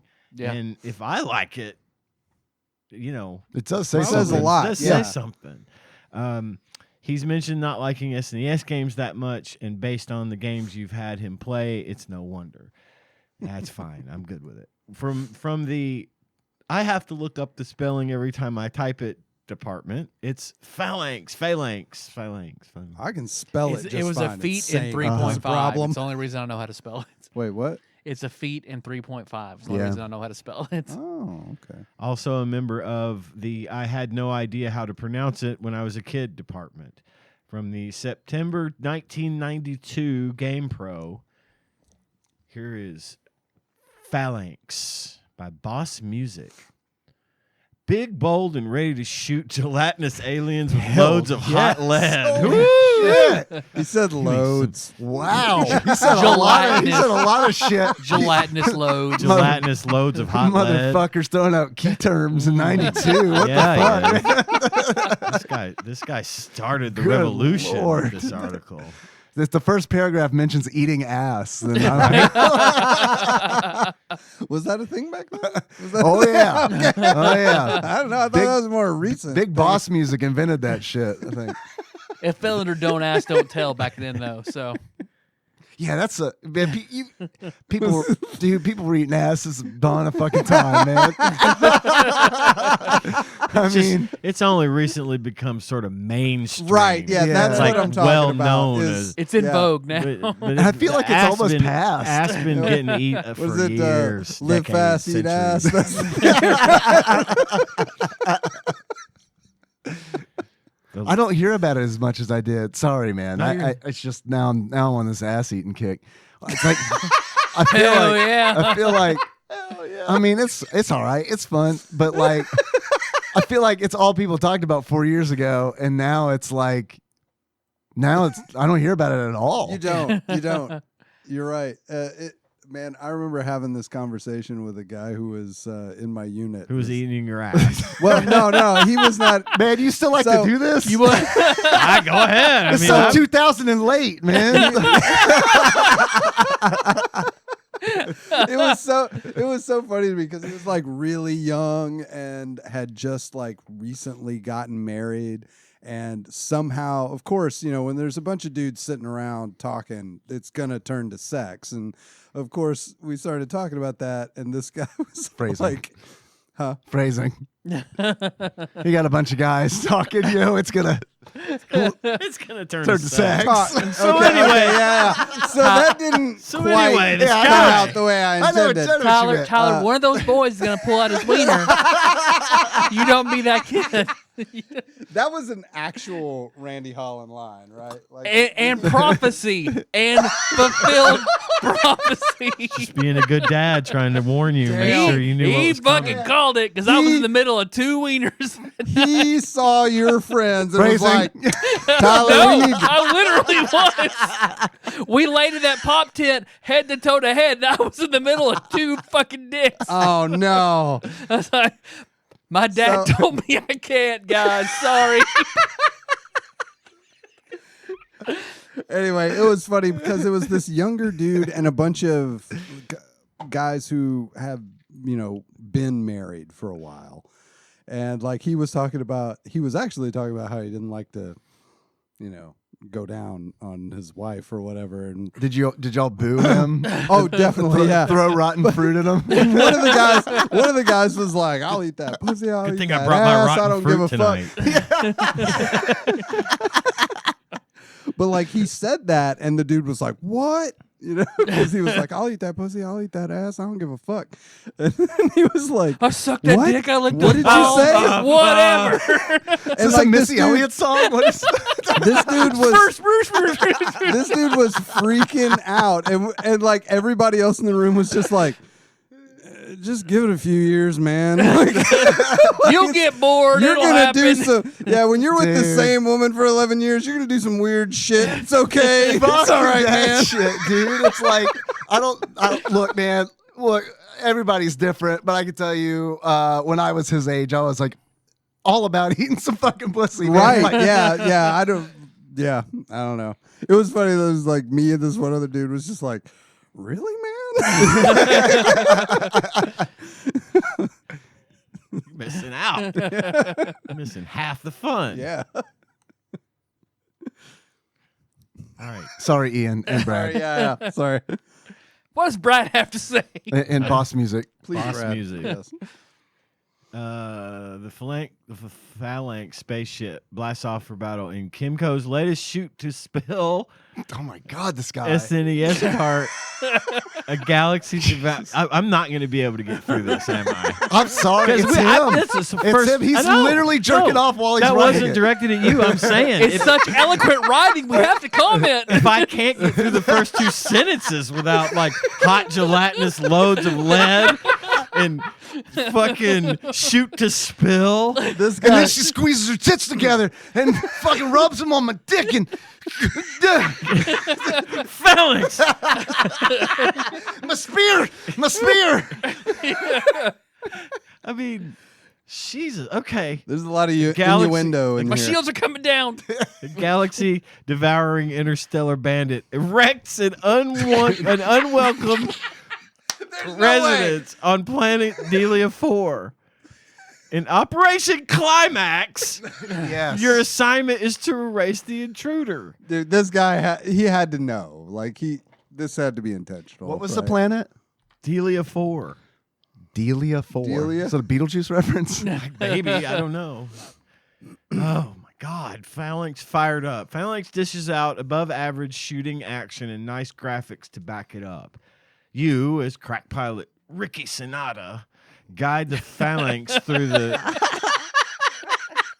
Sorry. I'm changing my That's fucking your Steam name. Yeah. my BattleNet tag to Ricky Sonata. That's fucking great, dude. I love that. R-I-K-I. Oh, yeah. Ricky. Like Ricky Lake.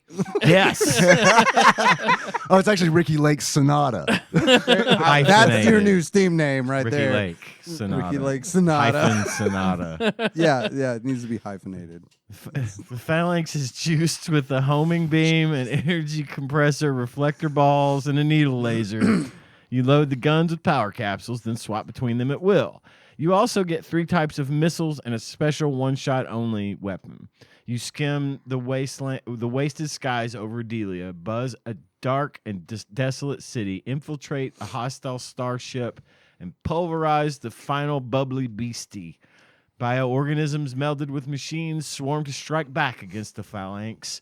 The screaming meanies don't set the screen on fire, but they keep you busy with round after round of bullet showers. That could have evolved into a term. You can alter the cart's challenge, but 4 continues are non-negotiable. The visual presentation is first class. The multi-layered side view backgrounds are nicely shaded, and the big bangs look good. Unfortunately, massive sprite overloads occasionally hamper the pace of the gameplay. If Phalanx were a chef, it would toss a slowdown salad. What? It would toss Toss a slowdown a salad. salad. This guy knew exactly what he was doing. So it didn't open with ass eating. It closed. Closed with it. I was about to say, does he prefer As it probably should jelly be. or You don't want to open with it. Really Somebody's need to- going to get a UTI. Syrup. Somebody's I going to get prefer sick. Yes. Close with syrup. it. The music's a mixed bag of hard rock tunes and hollow sound effects. Make sure your shooter's license hasn't expired. Phalanx leaves your wrists limp and your thumbs spent. The cart goes where other SNES blasters have been several times before, but it gives you a few thrills along the way. Shit, dude. In a mood for a fairly fulfilling fight, reach for Phalanx. At stores near you for the low price of not available. Graphics 4.5, sound 3.5, control 4.0, fun factor 3.5. Shoot 'em up, 1 player, 4 continues, available October 1992. Pre-order now. 92. Now. Wow. It's an early game. It is an Knowing early it's game. 92 makes me feel a little bit better. A Yeah. little bit better. It was based on a 1991 Sharp X68000 game, Hell which yeah. looks a lot better. I don't know if you watched gameplay of that. I didn't. Yeah, I fucked up and watched it, and I was like, "Oh, it looks way better than Super Now, Nintendo." yeah, now I'm worried. This is a well, no, I computer, searched right? for Super It's a Nintendo. computer. Yeah, it's a You saw the computer. right one. Okay. Oh, I liked it fine. Yeah, I I mean, did it was too. a quarter muncher. It's the kind of game that I would have played at the arcade. I would have shoved quarter after quarter into this fucking thing if it had been in an arcade game. Yeah, Noah's Arcade style. Yeah, Yeah. exactly. Well, it's more forgiving than that's It is. in its pros category. It is the most forgiving shooter I've ever played. Because you don't die the moment a bullet hits you. Yep. You get like 3 hits. You get Three 3 hits, hits. That's which nice. Is, Yep. which is nice, yeah. Which is two more than you get in just about any Any other of game. them. And then you can also regain health. Like Yep. if you can find health power-ups. And it's like, that's nice. Yep. And I like the weapons. I thought the weapons were good. I There like was the a very weapons. Contra-esque feel, you know. The good thing about this versus, say, something like Contra, though, is you get to bank your weapons and you can switch between them as That was I needed. really couldn't cool. figure that. I couldn't figure that out. Maybe I was dying so much. Because Yeah, dog. I mean, I was not, The I A liked this button. game a lot, The but A button switches weapons. I see. And then the B button fires them or whatever. I mean, I liked it. I was pretty bad at it. It was tough, and even on easy. I think that like this is like one of the easiest of the shooters on the Super Nintendo from what I've heard. This game reminded me. It's a bowl of plain oatmeal, and the bonus is you can have more oatmeal. That's fine. You gonna put raisins in it's there? a bowl of oatmeal. Nope, just plain oatmeal. But You have you have 3 bowls of it. Yeah. There you go. Yeah, but I And you mean, got all the fiber you need. You'll be You got full. vitamins. You'll be full. It's warm, I like this. but it's just plain oatmeal. I like this voice affectation right now. We should keep this going. I like oatmeal. Oatmeal boy. Oatmeal boy. I haven't had a new character in a while. It's like the Water Boy, but for oatmeal, and it's Tyler. It's pretty. I like it. It's chubby country Tyler. We call him Oatmeal Boy. Well, y'all, it's Imagine just a big bowl of oatmeal. have a bowl of oatmeal. What's your favorite spoon to eat oatmeal with? a big one. Hell yeah. It's shaped like a teddy bear on the handle. I got it in a box of Teddy Grahams. I won it at Tater Day. The most hotly contested debate in my house is who wants what size spoon. Everybody else, It's contested? They're all very particular. I about want a what small one. spoon No, they you want. don't. Fuck you. Yes, I do. I will test them. If somebody wants would you be a bowl of cereal? Sure. I'll put the big spoon in there. Give them a bowl of cereal. Step outside the door. Ah! Yeah, he pulling some real dad shit. Yeah. You pulling some real When I dad do it to shit. Melissa, and she's just like, Melissa will get would you mind giving me a bowl of cereal? Sure. I give her the bowl of cereal with the big spoon, sit down in bed. She'll pick one bite up, go back in the kitchen, swap spoons, and come back. Dude, spoon size is a big Gotta deal, have man. a small spoon. Spoon size is a big deal. Like a big spoon I want for the big spoon. cereal. I I want like the a big small spoon for yogurt. Makes yogurt Yes. seem like it lasts a Yes. lot longer. That's If fair. I get a big spoon with yogurt, 100%. it's like, One oh, Yeah, it's like it's two fucking fucking going. bites. Yeah, absolutely. And like, I don't know if you're one of those people who's like me who likes to mix shit into their yogurt, but you can't do I'm not that, that with a big adventurous. giant spoon. You know, you need like a smaller Yeah, you spoon need because a- the container is not big. Right. But with cereal, What do you mix in there? Some granola? What you mix in? blueberries, and sometimes granola. Ass. Sometimes granola. Ass. Hell yeah. I eat Nobody it with the likes big spoon. blueberries. What the fuck? I'm gonna throw out some dishes, and you tell me, would you eat them with a big spoon or a small? I fucking spoon? love this game. macaroni and cheese. Big spoon. Small spoon. Fork? Oh, That is not one of the options. Yeah, but like, didn't but if you give me mac Bowie and knife. cheese with a spoon, I'm like, what? I can't It jab depends- noodles it with depends- this. Craft It depends on the macaroni mac and and cheese. cheese. Craft Oh, macaroni okay. and So cheese. some watery ass. Yeah, some not yeah. great. You gotta have a Then you're spoon picking for up that. individual noodles and putting them on the fork Yeah. tines. If it's some Chopsticks and a fork. if it's some bougie ass mac and cheese like you might get at a restaurant that's like in a little dish or something, Or you Velveeta shells, then- goddamn. then a you then can a make it at fork. home for pretty cheap. You know, I mean, Then they you ain't get a crap fork. cheap. But if it's like Velveeta shells and cheese, I need a spoon. spoon. Yeah. Now, unless the Velveeta shells and cheese has chicken or tuna mixed into it, like then Then- I would use a Hot fork. Then you're a fork. Hot dogs, fork time. I'm still going fork. I still do fork. Okay, Yeah, yeah. Okay. I hadn't considered that the things that I eat with a spoon are the things that everyone eats with a spoon. Well- Let's go cereal. Let's go cereal. Fork. Big spoon. Well, big spoon for cereal. Yeah, big spoon. My answer every time is going to be big spoon. Spoilers. Same. Wooden mixing for- spoon. even for yogurt. Ladle. Spatula.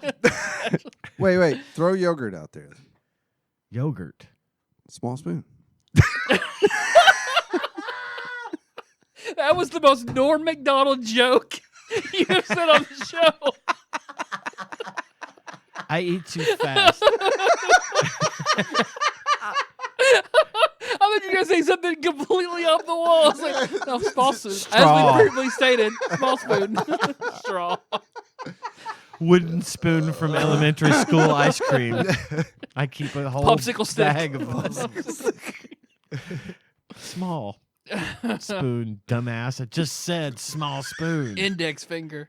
I would eat the yogurt with a big spoon Yeah. because I eat fast. I don't got and time I for that just- shit. I was gonna. I'm gonna be disappointed because I ate it too fast. Because you're right, but I still do everything with a big spoon. Let me think of something else. Chili. Oh, big Big spoon. spoon. Big spoon. Yeah. You got to get all the fixings on that spoon. Mhm. Yeah, Yeah. you can't just have like a like spoonful of beans and then a spoonful of meat next time, and you gotta be able to mix it up. You Hell gotta get yeah. a little bit of everything in there. I'm with that. Get some sour cream, get some cheese, get some meat, get Oh, some you're getting bougie now. cilantro, get some green onions, get some sriracha. Shit, I want to eat Little your bit of chili. That cornbread. sounds fucking awesome. That's how I do chili. Tiny makes a good chili. I believe it. Tanya makes good everything. What do you- anything that Tanya made that soup wasn't fucking of amazing. the liquid variety, not like a stewy soup, Like a chicken- chowder. like a chicken noodle or a vegetable broth soup. Big spoon. Big spoon. Yeah. Yeah. Always big spoon. Yep. Yeah, me What, too. what do you guys use to eat refried beans? A fork. I don't. Tortilla chip. If I'm not in the mood for tortilla chips, I got my beans. I put my Frank's Red Hot and a melt cheddar cheese on those. Put a little salt, That sounds good. and I eat it with a fork. See, I eat it with a fork as well, but I know a lot of people eat it with a spoon. Mm-hmm. That's just out of a bowl, like a bowl of beans. Mm-hmm. Delicious. I can't think of anything else off the top of my head. Oatmeal. That's a big spoon small, for that's me. a small spoon for me. Is it Because it's thick. thick? Like things that are really thick, Thick. you thick. I Thick will sense. eat with a smaller spoon sense. because there's more height. You know what I'm saying? Like I'm getting more out of there even with the smaller spoon because it's thicker. and ice it's got a cream. bigger consistency. Small spoon. Big spoon. Big spoon for me. spoon. Yeah. Yeah. Unless it's in a I'm small trying to make container. that ice cream last. If it's know? like if it's like a school, Oh, like if it's the like a little public cups? school cup, Yeah. small spoon. If it's a real grown person's bowl, big spoon. Big spoon. Yeah. Okay. It depends. For me, a lot of it depends on the size of the container. Can you think of anything that you would eat with a spoon that most people would assume you would eat with a fork? And it's a legit question. There is no answer. Collard greens. You would eat collard greens with a spoon? Mm-hmm. Okay. I'm gonna get that vinegar in it. Oh, okay. Think I on- eat almost like any casserole or anything like. with Oh, a like spoon. with I a eat it with a spoon? spoon. Huh. That's a tough one. Sometimes I will eat a casserole, like tiny Obviously make a chicken. chicken casserole spoon. with like mushroom soup and carrots and peas and stuff in it. And I usually eat that with a spoon, although it could easily be a fork. I make like a chicken and dumplings casserole Yes, type you thing. do. And That sounds good. Usually It eat is that with good. a spoon I've instead had of a it. fork. Yes, he knows. Can yes. attest. Lemon meringue pie, I would eat with a spoon. I would Yeah, eat I that could with see a that. spoon. Oh, I would yeah, typically eat that okay. with a fork, but a spoon. I could see a spoon working for that. Or like key lime. I would eat that with a spoon. A custard pie, I would eat, Mhm. yeah. You know what? I don't like, but I do. I do this is whenever like it's rare that I'll have ice cream and pie together. I don't like that either. but A la mode. a la mode, yes. But like typically my dad likes it a lot. So it's like Thanksgiving, typically my mom will have like an apple pie and then Available some ice cream. And I Mhm. always eat that ice cream with With a a fork. fork. I Yeah. always do. And it feels weird, but I do it anyway. And it's just like, well, I got a fork. It feels, and I Yeah, don't want to you're not gonna- switch utensils. Right. No. You know what I mean? It's like, this is a one utensil. This is where the treat. fork You comes either in eat it handy. all with a Yes. fork or Yes, all sir. with a spoon. Right. There's no, yeah. Yeah. Thanksgiving stuffing / dressing. I would eat that with a fork because I'm already working with a fork anyway. Yeah. I do Like it with a same- fork. same anyway. Now, deal. Yeah. when I eat the leftovers, though, I eat that with a spoon. But Haha. yeah, when I'm eating the meal, Yeah. I eat it with a fork because I've got a fork for the turkey. And Right. anything So same else. concept, sweet potato casserole. Yeah. Yep. Yeah. All right. So my last question: Phalanx, Yes. spoon, big spoon or little spoon? Shit. I feel like I need a little spoon Yeah. because I need to be able to finesse. Yep. Yeah, you need to be Chopstick. a little granular. Yeah. Because that's really the only thing you can come up with unique to say about Phalanx is maybe what spoon you would use to eat it. It's a good game. It's a yeah. fun little game. I thought it was nice that you could you could not only choose, but you could switch the speed of your spacecraft. that is Because like interesting. that's cool. Where it's like, oh shit, I feel like I need to move fast, which was I Yeah. just okay, hit R twice. Yeah, and it's aside like, from being like a that. little bit cookie cutter, it does have some features like that. It is right. kinda- It's Yeah. got- Snestrunk thought you that can- was their interpretation of instead of choosing 3 different ships, you just had a speed choice. speed I'd rather do- weapons that you can cycle through. Which I'd rather I thought was good. choose the speed on the fly as opposed to like different ships because it's like nothing sucks more than like playing a game like this and you're like halfway in and you're like, oh, it shows the wrong ship. Right. Fuck. Yeah. Fuck, I need a Yeah. faster ship. Fuck. In this game, it's like, oh, I need a faster ship. Click, click. All right. Fixed. Yeah. Yeah.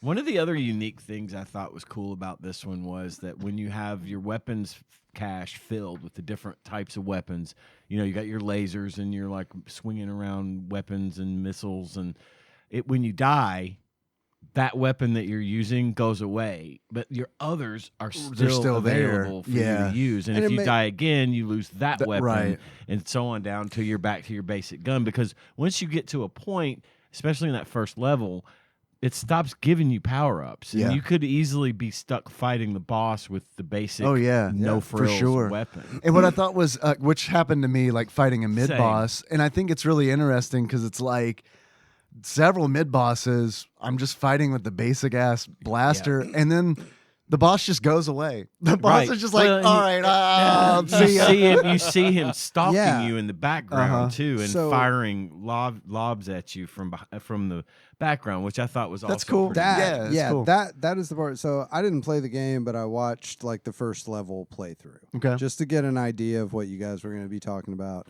That shit right there. I mean, given I didn't have a Super Nintendo, I don't know how endemic this is in Super Nintendo shooter games of this genre.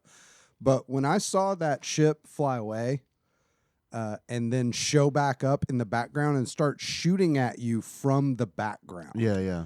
I was like, it gave a depth of field to the game that I had never seen in this type of game before. Yeah, it's cool. So I It's a thought that kind of was a really, unique way of really cool. blending it, and it leverages the power of the Super Nintendo over the NES because you can have that kind of shit going on in the background, but it makes you more engaged with it because Yeah. you see something actively happening in the background. Yeah, and at one point it looks like you're going further down into the atmosphere, and I realized Yeah. they're just panning down. Yeah, but essentially, that was a but it nice gives effect. a Yeah, it sense. works.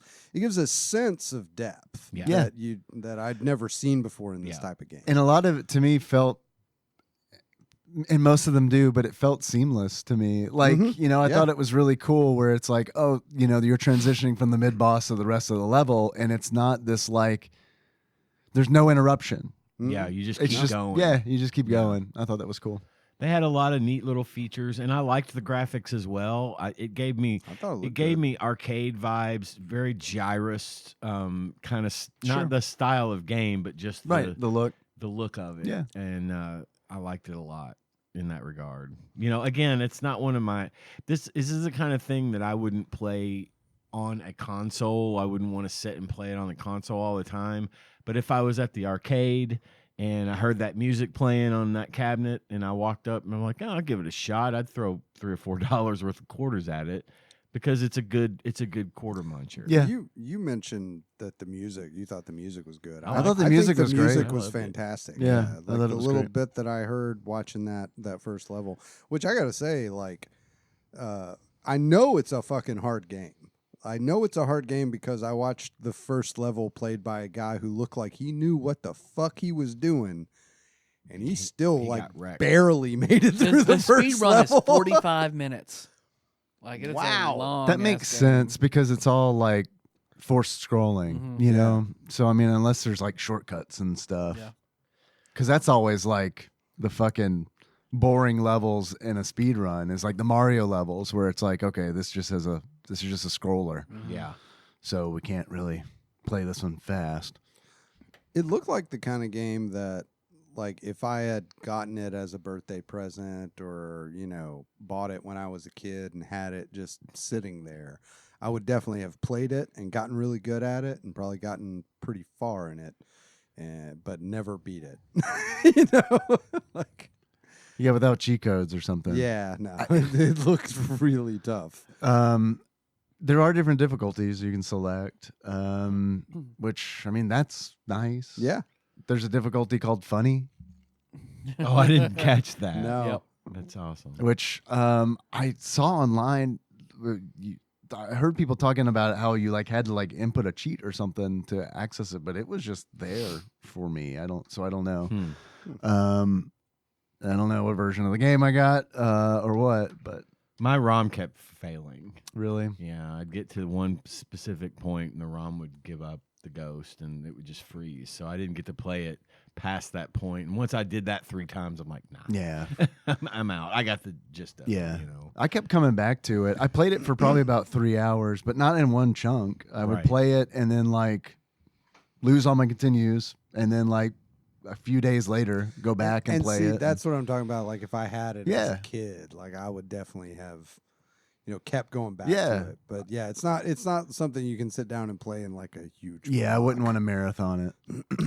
So I've got two sections in my research. I've got a reception at time of release paragraph and a modern reception paragraph. In other words, how is this game perceived when it was released and how is it typically perceived now? Okay. I was going to read that real quick.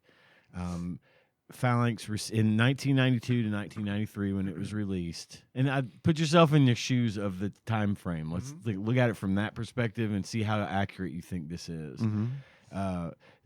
It received mixed to positive reviews at launch. Critics praised the game's solid shooter mechanics, smooth controls, which was another thing. The controls were really good. Yeah, I thought the controls were good. Snappy. They had to be. Yeah, they really did. They really did. You maneuvered more against obstacles in this one than I've played in most other shooters. It looked like Poppin' Twin Bee is the only one I could think of. It was like do a Poppin' lot of Twin. maneuvering. You're absolutely right. I realize it's probably way off, but it looked like Cuphead levels of busy to me. They're busy. There was just so much shit on the screen in certain times. One of the downfalls of that to me was the little tiny red dots. Those were hard to avoid because they were hard to see. And there's a lot of them. And there's a whole bunch of them. Many found it to be somewhat generic and lacking innovation compared to other SNES shooters. Some publications pointed out that the strange box art, which may have hurt the game's appeal to traditional shoot-'em-up fans. Can't imagine why. Yeah. I could see that being a problem, but I could also see it being again, it's one of those things that's like if you're going to go down in history as the game that had the old guy with the banjo on the cover, that is Yeah, I mean, it's kind of. Without it, this would be lost, completely lost. agree. I agree, but it feels like a weird decision for me, especially in '92. Right. This feels like the Super Nintendo is dying, the PlayStation is out. Let's put a guy playing a banjo on the cover of the game. Yep. You know, it feels like a late game move, but Yeah. they're doing it Yeah. 1 year after the console That's comes a out. lot of. That's a bold. Move, Yeah, you'd Cotton. think you would want people to know this has spaceships in it. You know. Yeah. Yeah, I agree, but I don't know how it would have held up against some of the others that were out at the Yeah, time. I'm And just I don't thinking know like what was out. I don't 12 Super year-old R-Type was out. Super by this R-Type point, was out. and I still prefer it despite the Yeah, cataclysmic slowdown. sure. I'm just thinking of like 12-year-old me in Toys R Us looking and seeing this game with this box art and just being immediately like, mm-mm. Yeah, I know, right? I know. I don't like music Whereas- games. Whereas this is a game that 12-year-old me would have wanted to play. Right. But the box art would have taken me the whole other Yeah. direction. I fucking hate to say this, man, because I love design and I love like packaging, but like they fucking overthought this. Like this was a big concept cover that they missed the mark on it, man, because it's like I think Why? Did they too, ever that- say like what the they motivation wanted was? people to stop and be like, huh. Right, but is there any relevance at all? No. He's it? he's the There's- starfighter. There's a The guy in it. spaceship. There's a spaceship on the box. It's flying in the background. Okay. So it's like they're playing on like I think they're playing on like the hillbilly being abducted by aliens kind of thing. Okay. Think early episodes of Voyager, The Caretaker. Oh, That's where I put okay, it in my okay. head of that. You know, not Yeah. that it was out yet, but you know what I mean. Yeah. It was just one of the. I just thought of it as It was like, like hey, four- it's The Caretaker. 4 years later, the writers of Voyager are like, did you ever play this game?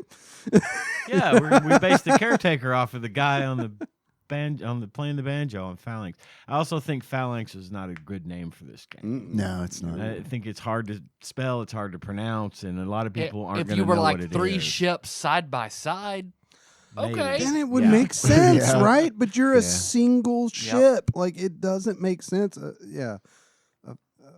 So there was some marketing, Yeah. questionable marketing choices here that I think it would have improved its overall Popularity. and reception back then without having to shock someone into being, if you have to shock people into being interested in playing your game, that doesn't bode well. Yeah. And now, fortunately, the game is fine. It's a good little game, but it's not. It's But I think it would be more well known if it didn't have that. Well, Like, see, if it didn't have the box art. Yeah, No, I don't I think don't so. know. Because I think the Modern- game's so generic that it's like that's the only thing that stands out about it is Yeah. I that don't know. I thought there were a lot of elements in it. There are I thought specific there were- elements that are Yeah. a little different. but yeah. that doesn't always Mhm. stand the the test core of time. the core gameplay is still Yeah. very. It- I mean, I feel like formulaic. yeah, Yeah.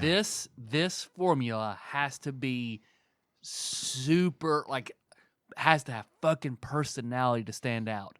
UN Squadron, Pocky and Rocky, like it's got the shooter has to have to stand out its personality, not a weird gimmick. Yeah.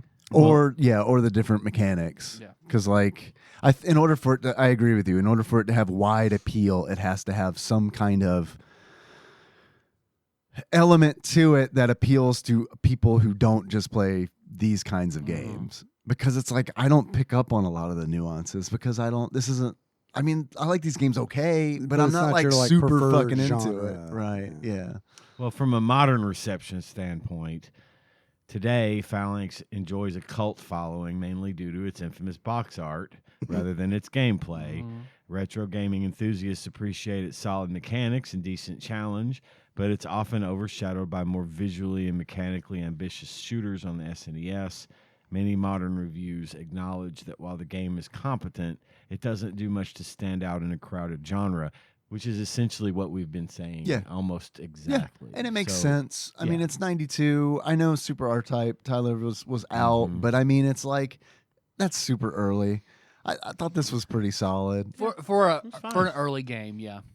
Yeah, the crowd that it's standing out in probably mostly didn't exist at the time that this game came out. So That's Phalanx. Phalanx. You guys have any achievements? Phalanx. Right. I have a few achievements. What you got? My first achievement is Banjo Kazooie. Nice. To get Banjo Kazooie, you use the smart bomb to deal the final blow to any boss. My next achievement is Fast and Phalanxious. Nice. To get Fast and Phalanxious, you play the entire game with the ship speed set to full without ever slowing down. And then my last achievement is Phalanx for the memories. And to get Phalanx for the memories, play this game and enjoy it. Nice. Bravo. I've got one that's kind of similar to that. No. My first achievement is So Long and Phalanx for all the fish. Nice. In order to unlock So Long and Phalanx for all the fish, finish the second level, which has this like 2/3 of the middle of the screen are filled. It's just filled with water. And there's a current to that water. So anytime you fly the ship in, you have to like adjust the speed for against the current. Carry you either forward or backwards. Yes, and then they throw up obstacles and walls and stuff. See, I thought you were going to say thanks for all the fish, and then you finish that level with a score of 42. Oh shit, that would have been the better achievement for sure. We'll blow up all the fish robots in the second level. Yeah, yeah. My second achievement is what's the matter, Colonel Sanders? Chicken. In order to unlock, what's the matter, Colonel Sanders? Chicken. You play the entire game on the fastest ship speed. And then my last achievement is that is so funny. In order to unlock, that is so funny. You either play the game with Mandy Moore or you play it on the super difficult funny mode, which is super difficult. I did try it. It is fucking crazy. Yeah. There's also, I meant to mention this earlier. Did you guys run into the power-up mimics? No, I didn't get far enough. I accidentally, I found this bonus area in that second level where it's like if you go down to the bottom of the screen, at some point you go to this bonus area and there's all these fucking power-ups. And I'm like, sweet! And I go right for them and then I get close and then they turn into fucking power-ups but with tentacles and shit. Damn. And they fuck you up. Shit. That's Damn. tricky. That's devious. Yeah. That's all my achievements. I've got two. The first one being Edgelord. Beat 3 levels with only 1 hit remaining. Shit. And then Virgin Shooter. Don't get hit. Do a no-hit run. All right. Well, what do you think? How much do you think you'd pay for this game if you were to buy it loose? See, this is where the box art comes into play for me. I have that information as well because I priced this out personally. I was like, what if I wanted to buy this complete in box? How much would I pay If for you it? wanted to buy it loose, I'd say you're not going to pay much. I'd say it's probably in the $8. $8? I'm going to say 10. $10? I was going to say $10. So $10.25. $10.25. Actual retail value of Phalanx loose on average for the Super Nintendo, according to PriceCharting.com at the time of this recording, is $26.61. That's a lot. That's loose? Yeah. Loose. Woo. Ain't tight or nothing. Yeah. This game already came 3 times, man. According to Ted Danson, this game's Whoopi Goldberg. Put that on the back of the box. Okay, I don't apparently know the Ted Danson Whoopi Goldberg story. He said sex with her was like throwing a hot dog through a hallway. Whoa. Okay. Damn. Shots fired. Shots Savage. fired to 90s Ted Danson. Do you want to guess complete in box or you just want to know? It's got to be like $60. $85. $100. $122.50. Damn. Shit. Yeah, I didn't purchase that. I didn't make that purchase. That's insane. It's a lot. It's a Where lot. their box art decision pays off. Yeah. For the It was the- aftermarket. Right. Well, yeah, Not for them, Nope. but for the aftermarket. They played the long game. What do you think Flopsy had to say about the game? We all get to play this.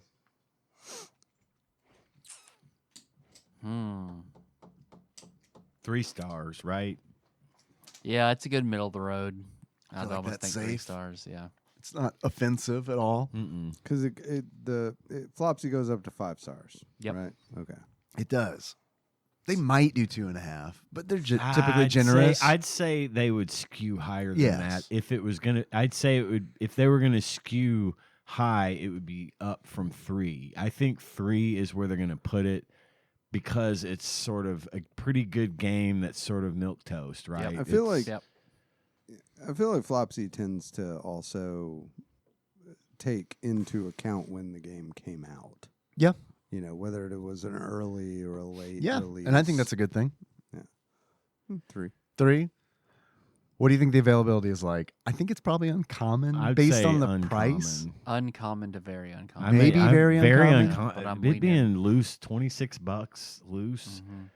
That's high for a game like this. That's seems high. To be out so early. Mm-hmm. It's true.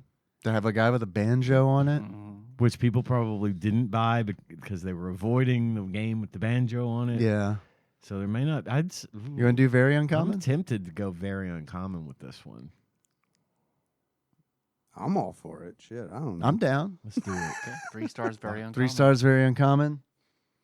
According to Flopsy, a.k.a. the Ultimate Nintendo Guide to the SNES Library, 1991 through 1998 by Pat Contry, courtesy of Monster Mold Mike and a shadowy, mysterious benefactor.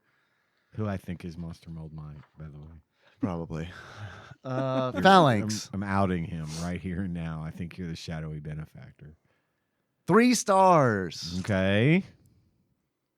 Availability.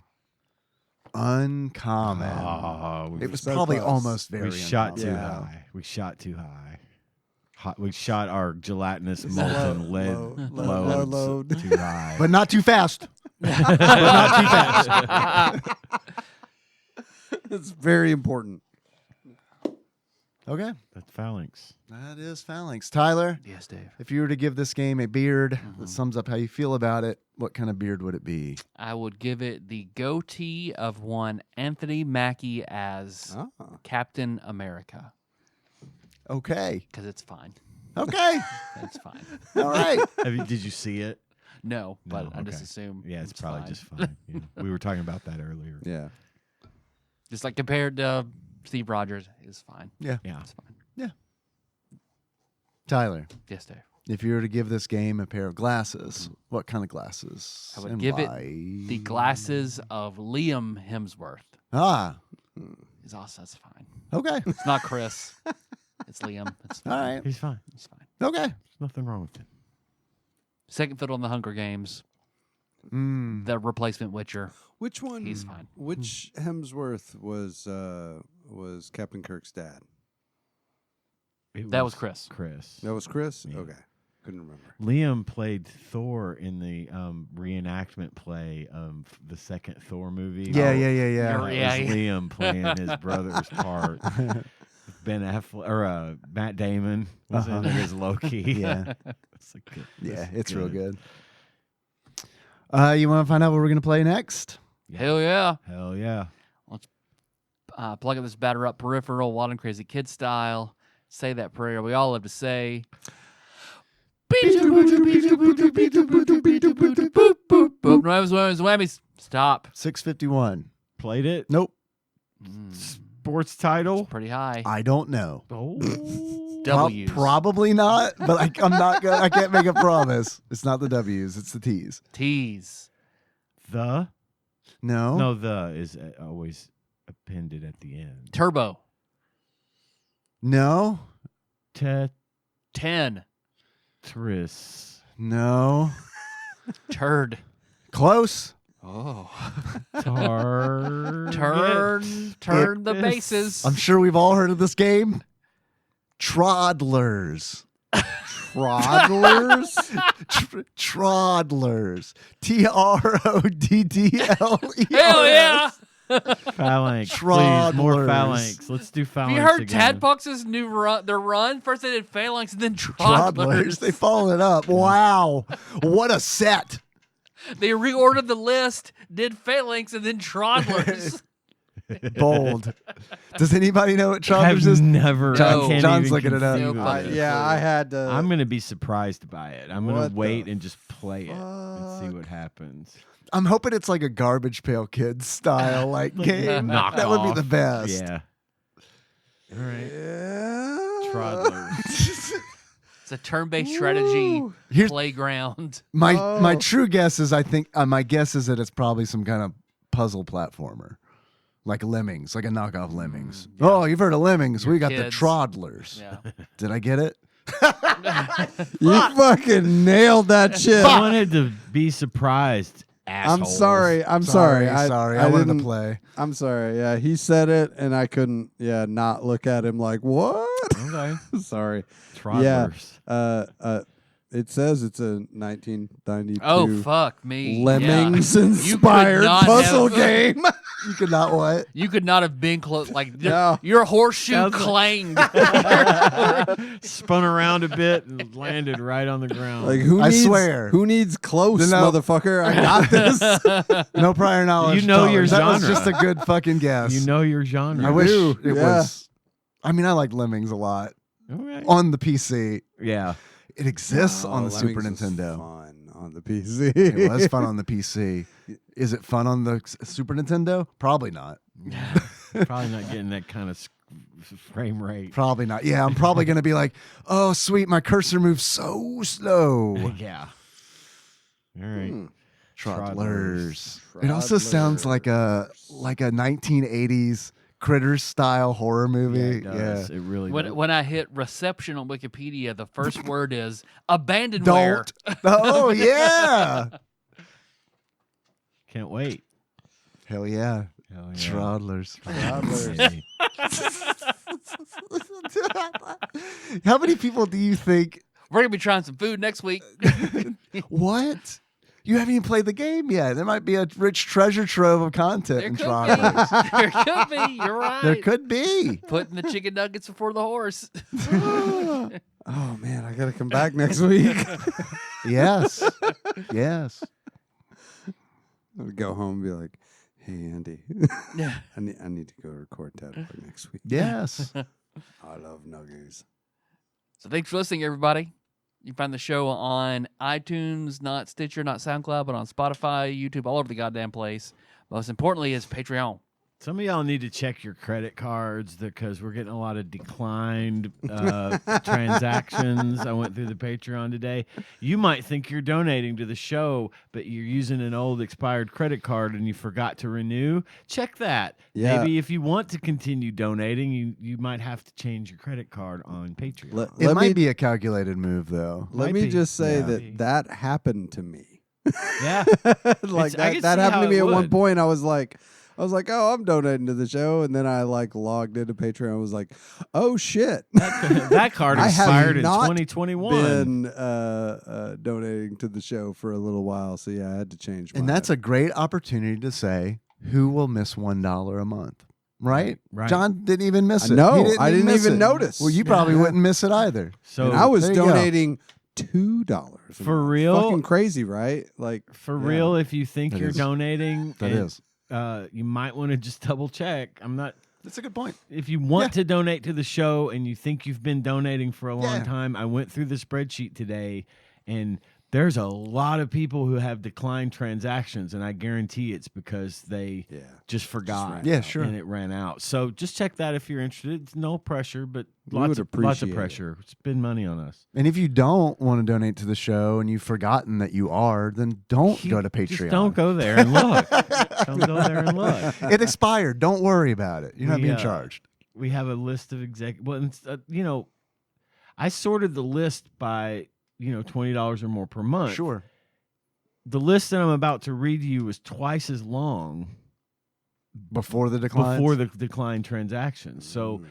I'm just saying, I'm seriously think you might think you're donating and you're not, and that's okay. And we've been reinforcing that you Yeah, have been. Right. If It's you're on not- us too. If you're not and you don't want to, that's fine. I'm just saying, if you want to and you think you might need to check that, check it. Anyway, we do have a list of it's patreon.com/tadpog if you haven't figured that out. We have a list of executive producers that donate $20 or more per month to the show. I reordered the list today, and so I'll make sure it was correct.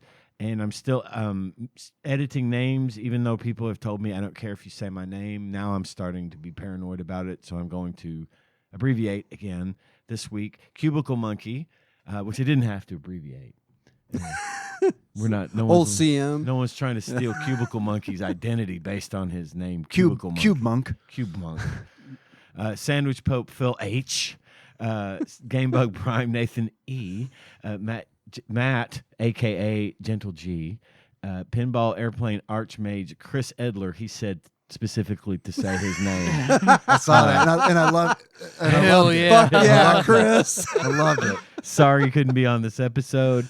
That nice guy from Michigan, Louisville correspondent, Princess Consuela Banana Hammock, Flavor Trick Karen Dahl. She also said she didn't Yes. care. Hell yeah. Drinksmith Hell Joey yeah. Dubs. I'm changing it to Drinksmith Joey Joey Dubs. Dubs. Yo, I like that. That sounds so much I better. like that. Not anything there's anything wrong with his last name, but this. But he should nickname legally It change sound- it. Is what you're needs- saying. needs to He change sounds a his little name to bit Joey like a Dubs. gangster, which I like. Right, especially He does. Drinksmith Joey Dubs. Yes. He's the Drinksmith. You know, he's coming for you. And then D Pope Sandwich. Those are our executive producers. Hell yes. Thank you. Thank you. Thank you. For your donations. And listen, I looked at the list today. Got a lot of donors, and we've got people donating on the regular at $10 and $15 a month. Thank you for Yeah, that. I mean, it's that's rad. It's that's fucking still awesome. a For lot real. of money. Yeah, and no joke. we're really grateful for that every month. So thank you. And Yes. please, if you want access to our bonus content, you can go for as little as $1. Go down there to patreon.com/tadpog and give us a buck. We're $163 away from me eating 4 quarters of fish sandwiches. So, I mean, that's close. That's close. Closer than we were. Way closer Yeah. than we were. Didn't we Absolutely. have some new? We had some fresh donors. Yes, sir. God Emperor Alex Pena is back in the game. Welcome back, My baby. man. Thank Yeah. you for your generosity. This one I really like. Not Jeremy Piven. Yeah, right. Yeah, right. I don't buy that, Jeremy Piven. Raised their donation Hey, not Jeremy Uh, Piven. You're in like one of don't my think- favorite movies. 10 years, man. 10 years. I don't years. think it's Jeremy Piven because it's in euros. But that is something that Jeremy Piven would probably do to throw us off. Possibly. Thank It's you for like, the now I need to increase. look up where Jeremy Piven lives. You know? And Google's like, not Europe, motherfucker. And our new donor, Daniel K. Thank you for becoming a donor. Hell yes. Thank you, Daniel. This week, or last week, whatever it was. We're grateful for that. So yeah, if you want Dave to eat fish, we got to work harder at that. $163 harder just to that- quantify it. Again, this That- has to be sustained for at least 2 months. That's If you- my if you rule. Or I haven't- throw it up. or 2 months later. Yeah. If you haven't listened to the Patreon content, it is so goddamn worth $1 too. There's some There good is some stuff on there. fucking hilarious shit on there. Yep. All right, that's it. Game over, man. Game over, man. Game over. How are we gonna close it out, boys?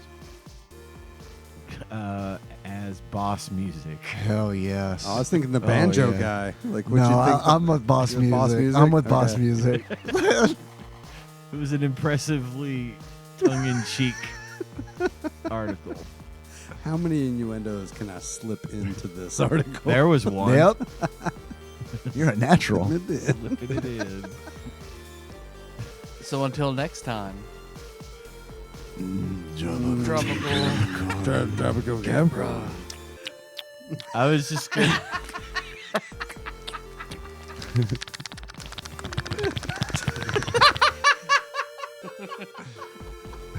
I was just gonna say tropical Capricorn in a normal voice because I figure he's just yeah. He's just a regular dude who's trying to, super get perfect, though. some laughs. TADPOG is hosted and produced by Tyler Holland, Dave Moore, and Ian Chandler, and releases new episodes every Wednesday. You can find them on Apple Podcasts, Spotify, YouTube, and just about anywhere else podcasts are hosted. If you have a question or comment for the hosts, don't hesitate to call us at 270-883-2555 and leave us a voicemail. If we like it, we'll play it on the show and respond. If you'd like to send us something, you can do so at TADPOG Studios, care of Nicole Nance, P.O. Box 3785, Paducah, Kentucky 42002. If you'd like to donate to the show, visit patreon.com/tadpog, and with a minimum donation of $1 per month, you will get access to all of our fun bonus content. Join the conversation on our Discord server at bit.ly/tadpogdiscord. Registration is free, and we'd love to have you there. If you enjoy our show and haven't already, don't forget to find and tap that subscribe button so you don't miss anything. Thanks for listening, and we'll see you next week.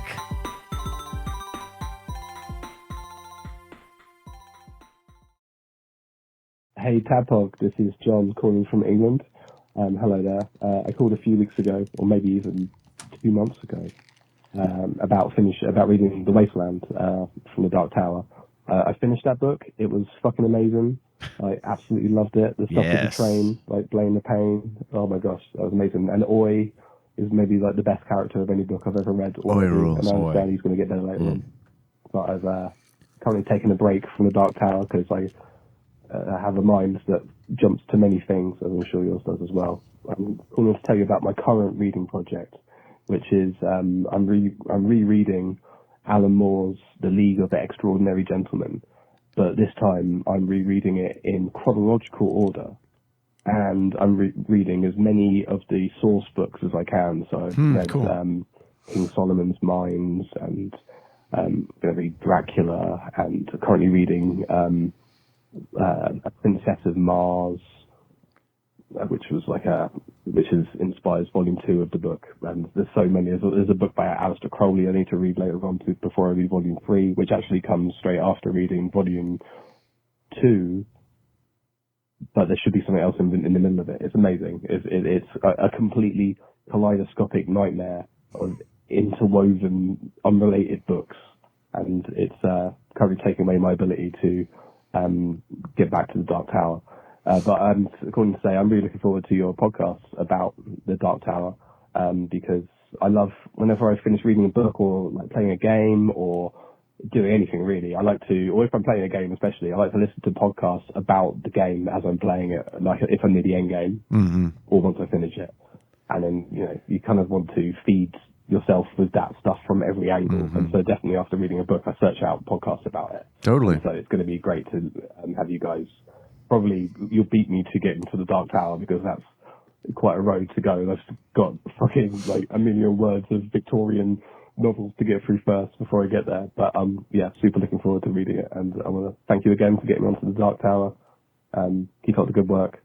Catch you later. Bye-bye.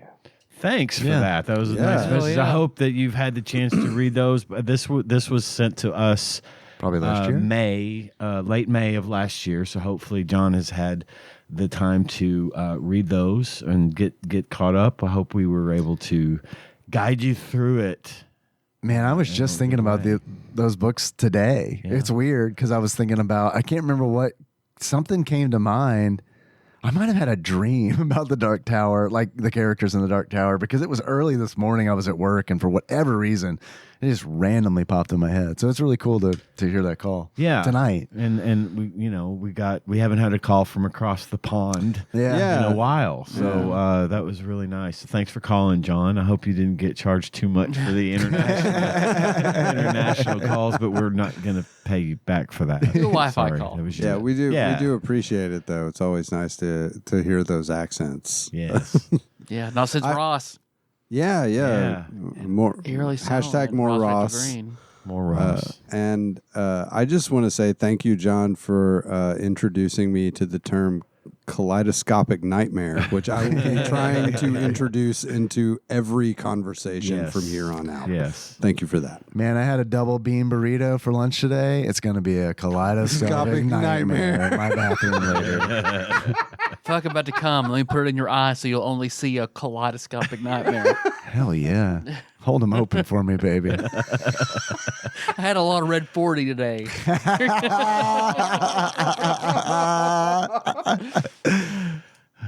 All right. Bye, everybody. Bye. Bye. Believe it!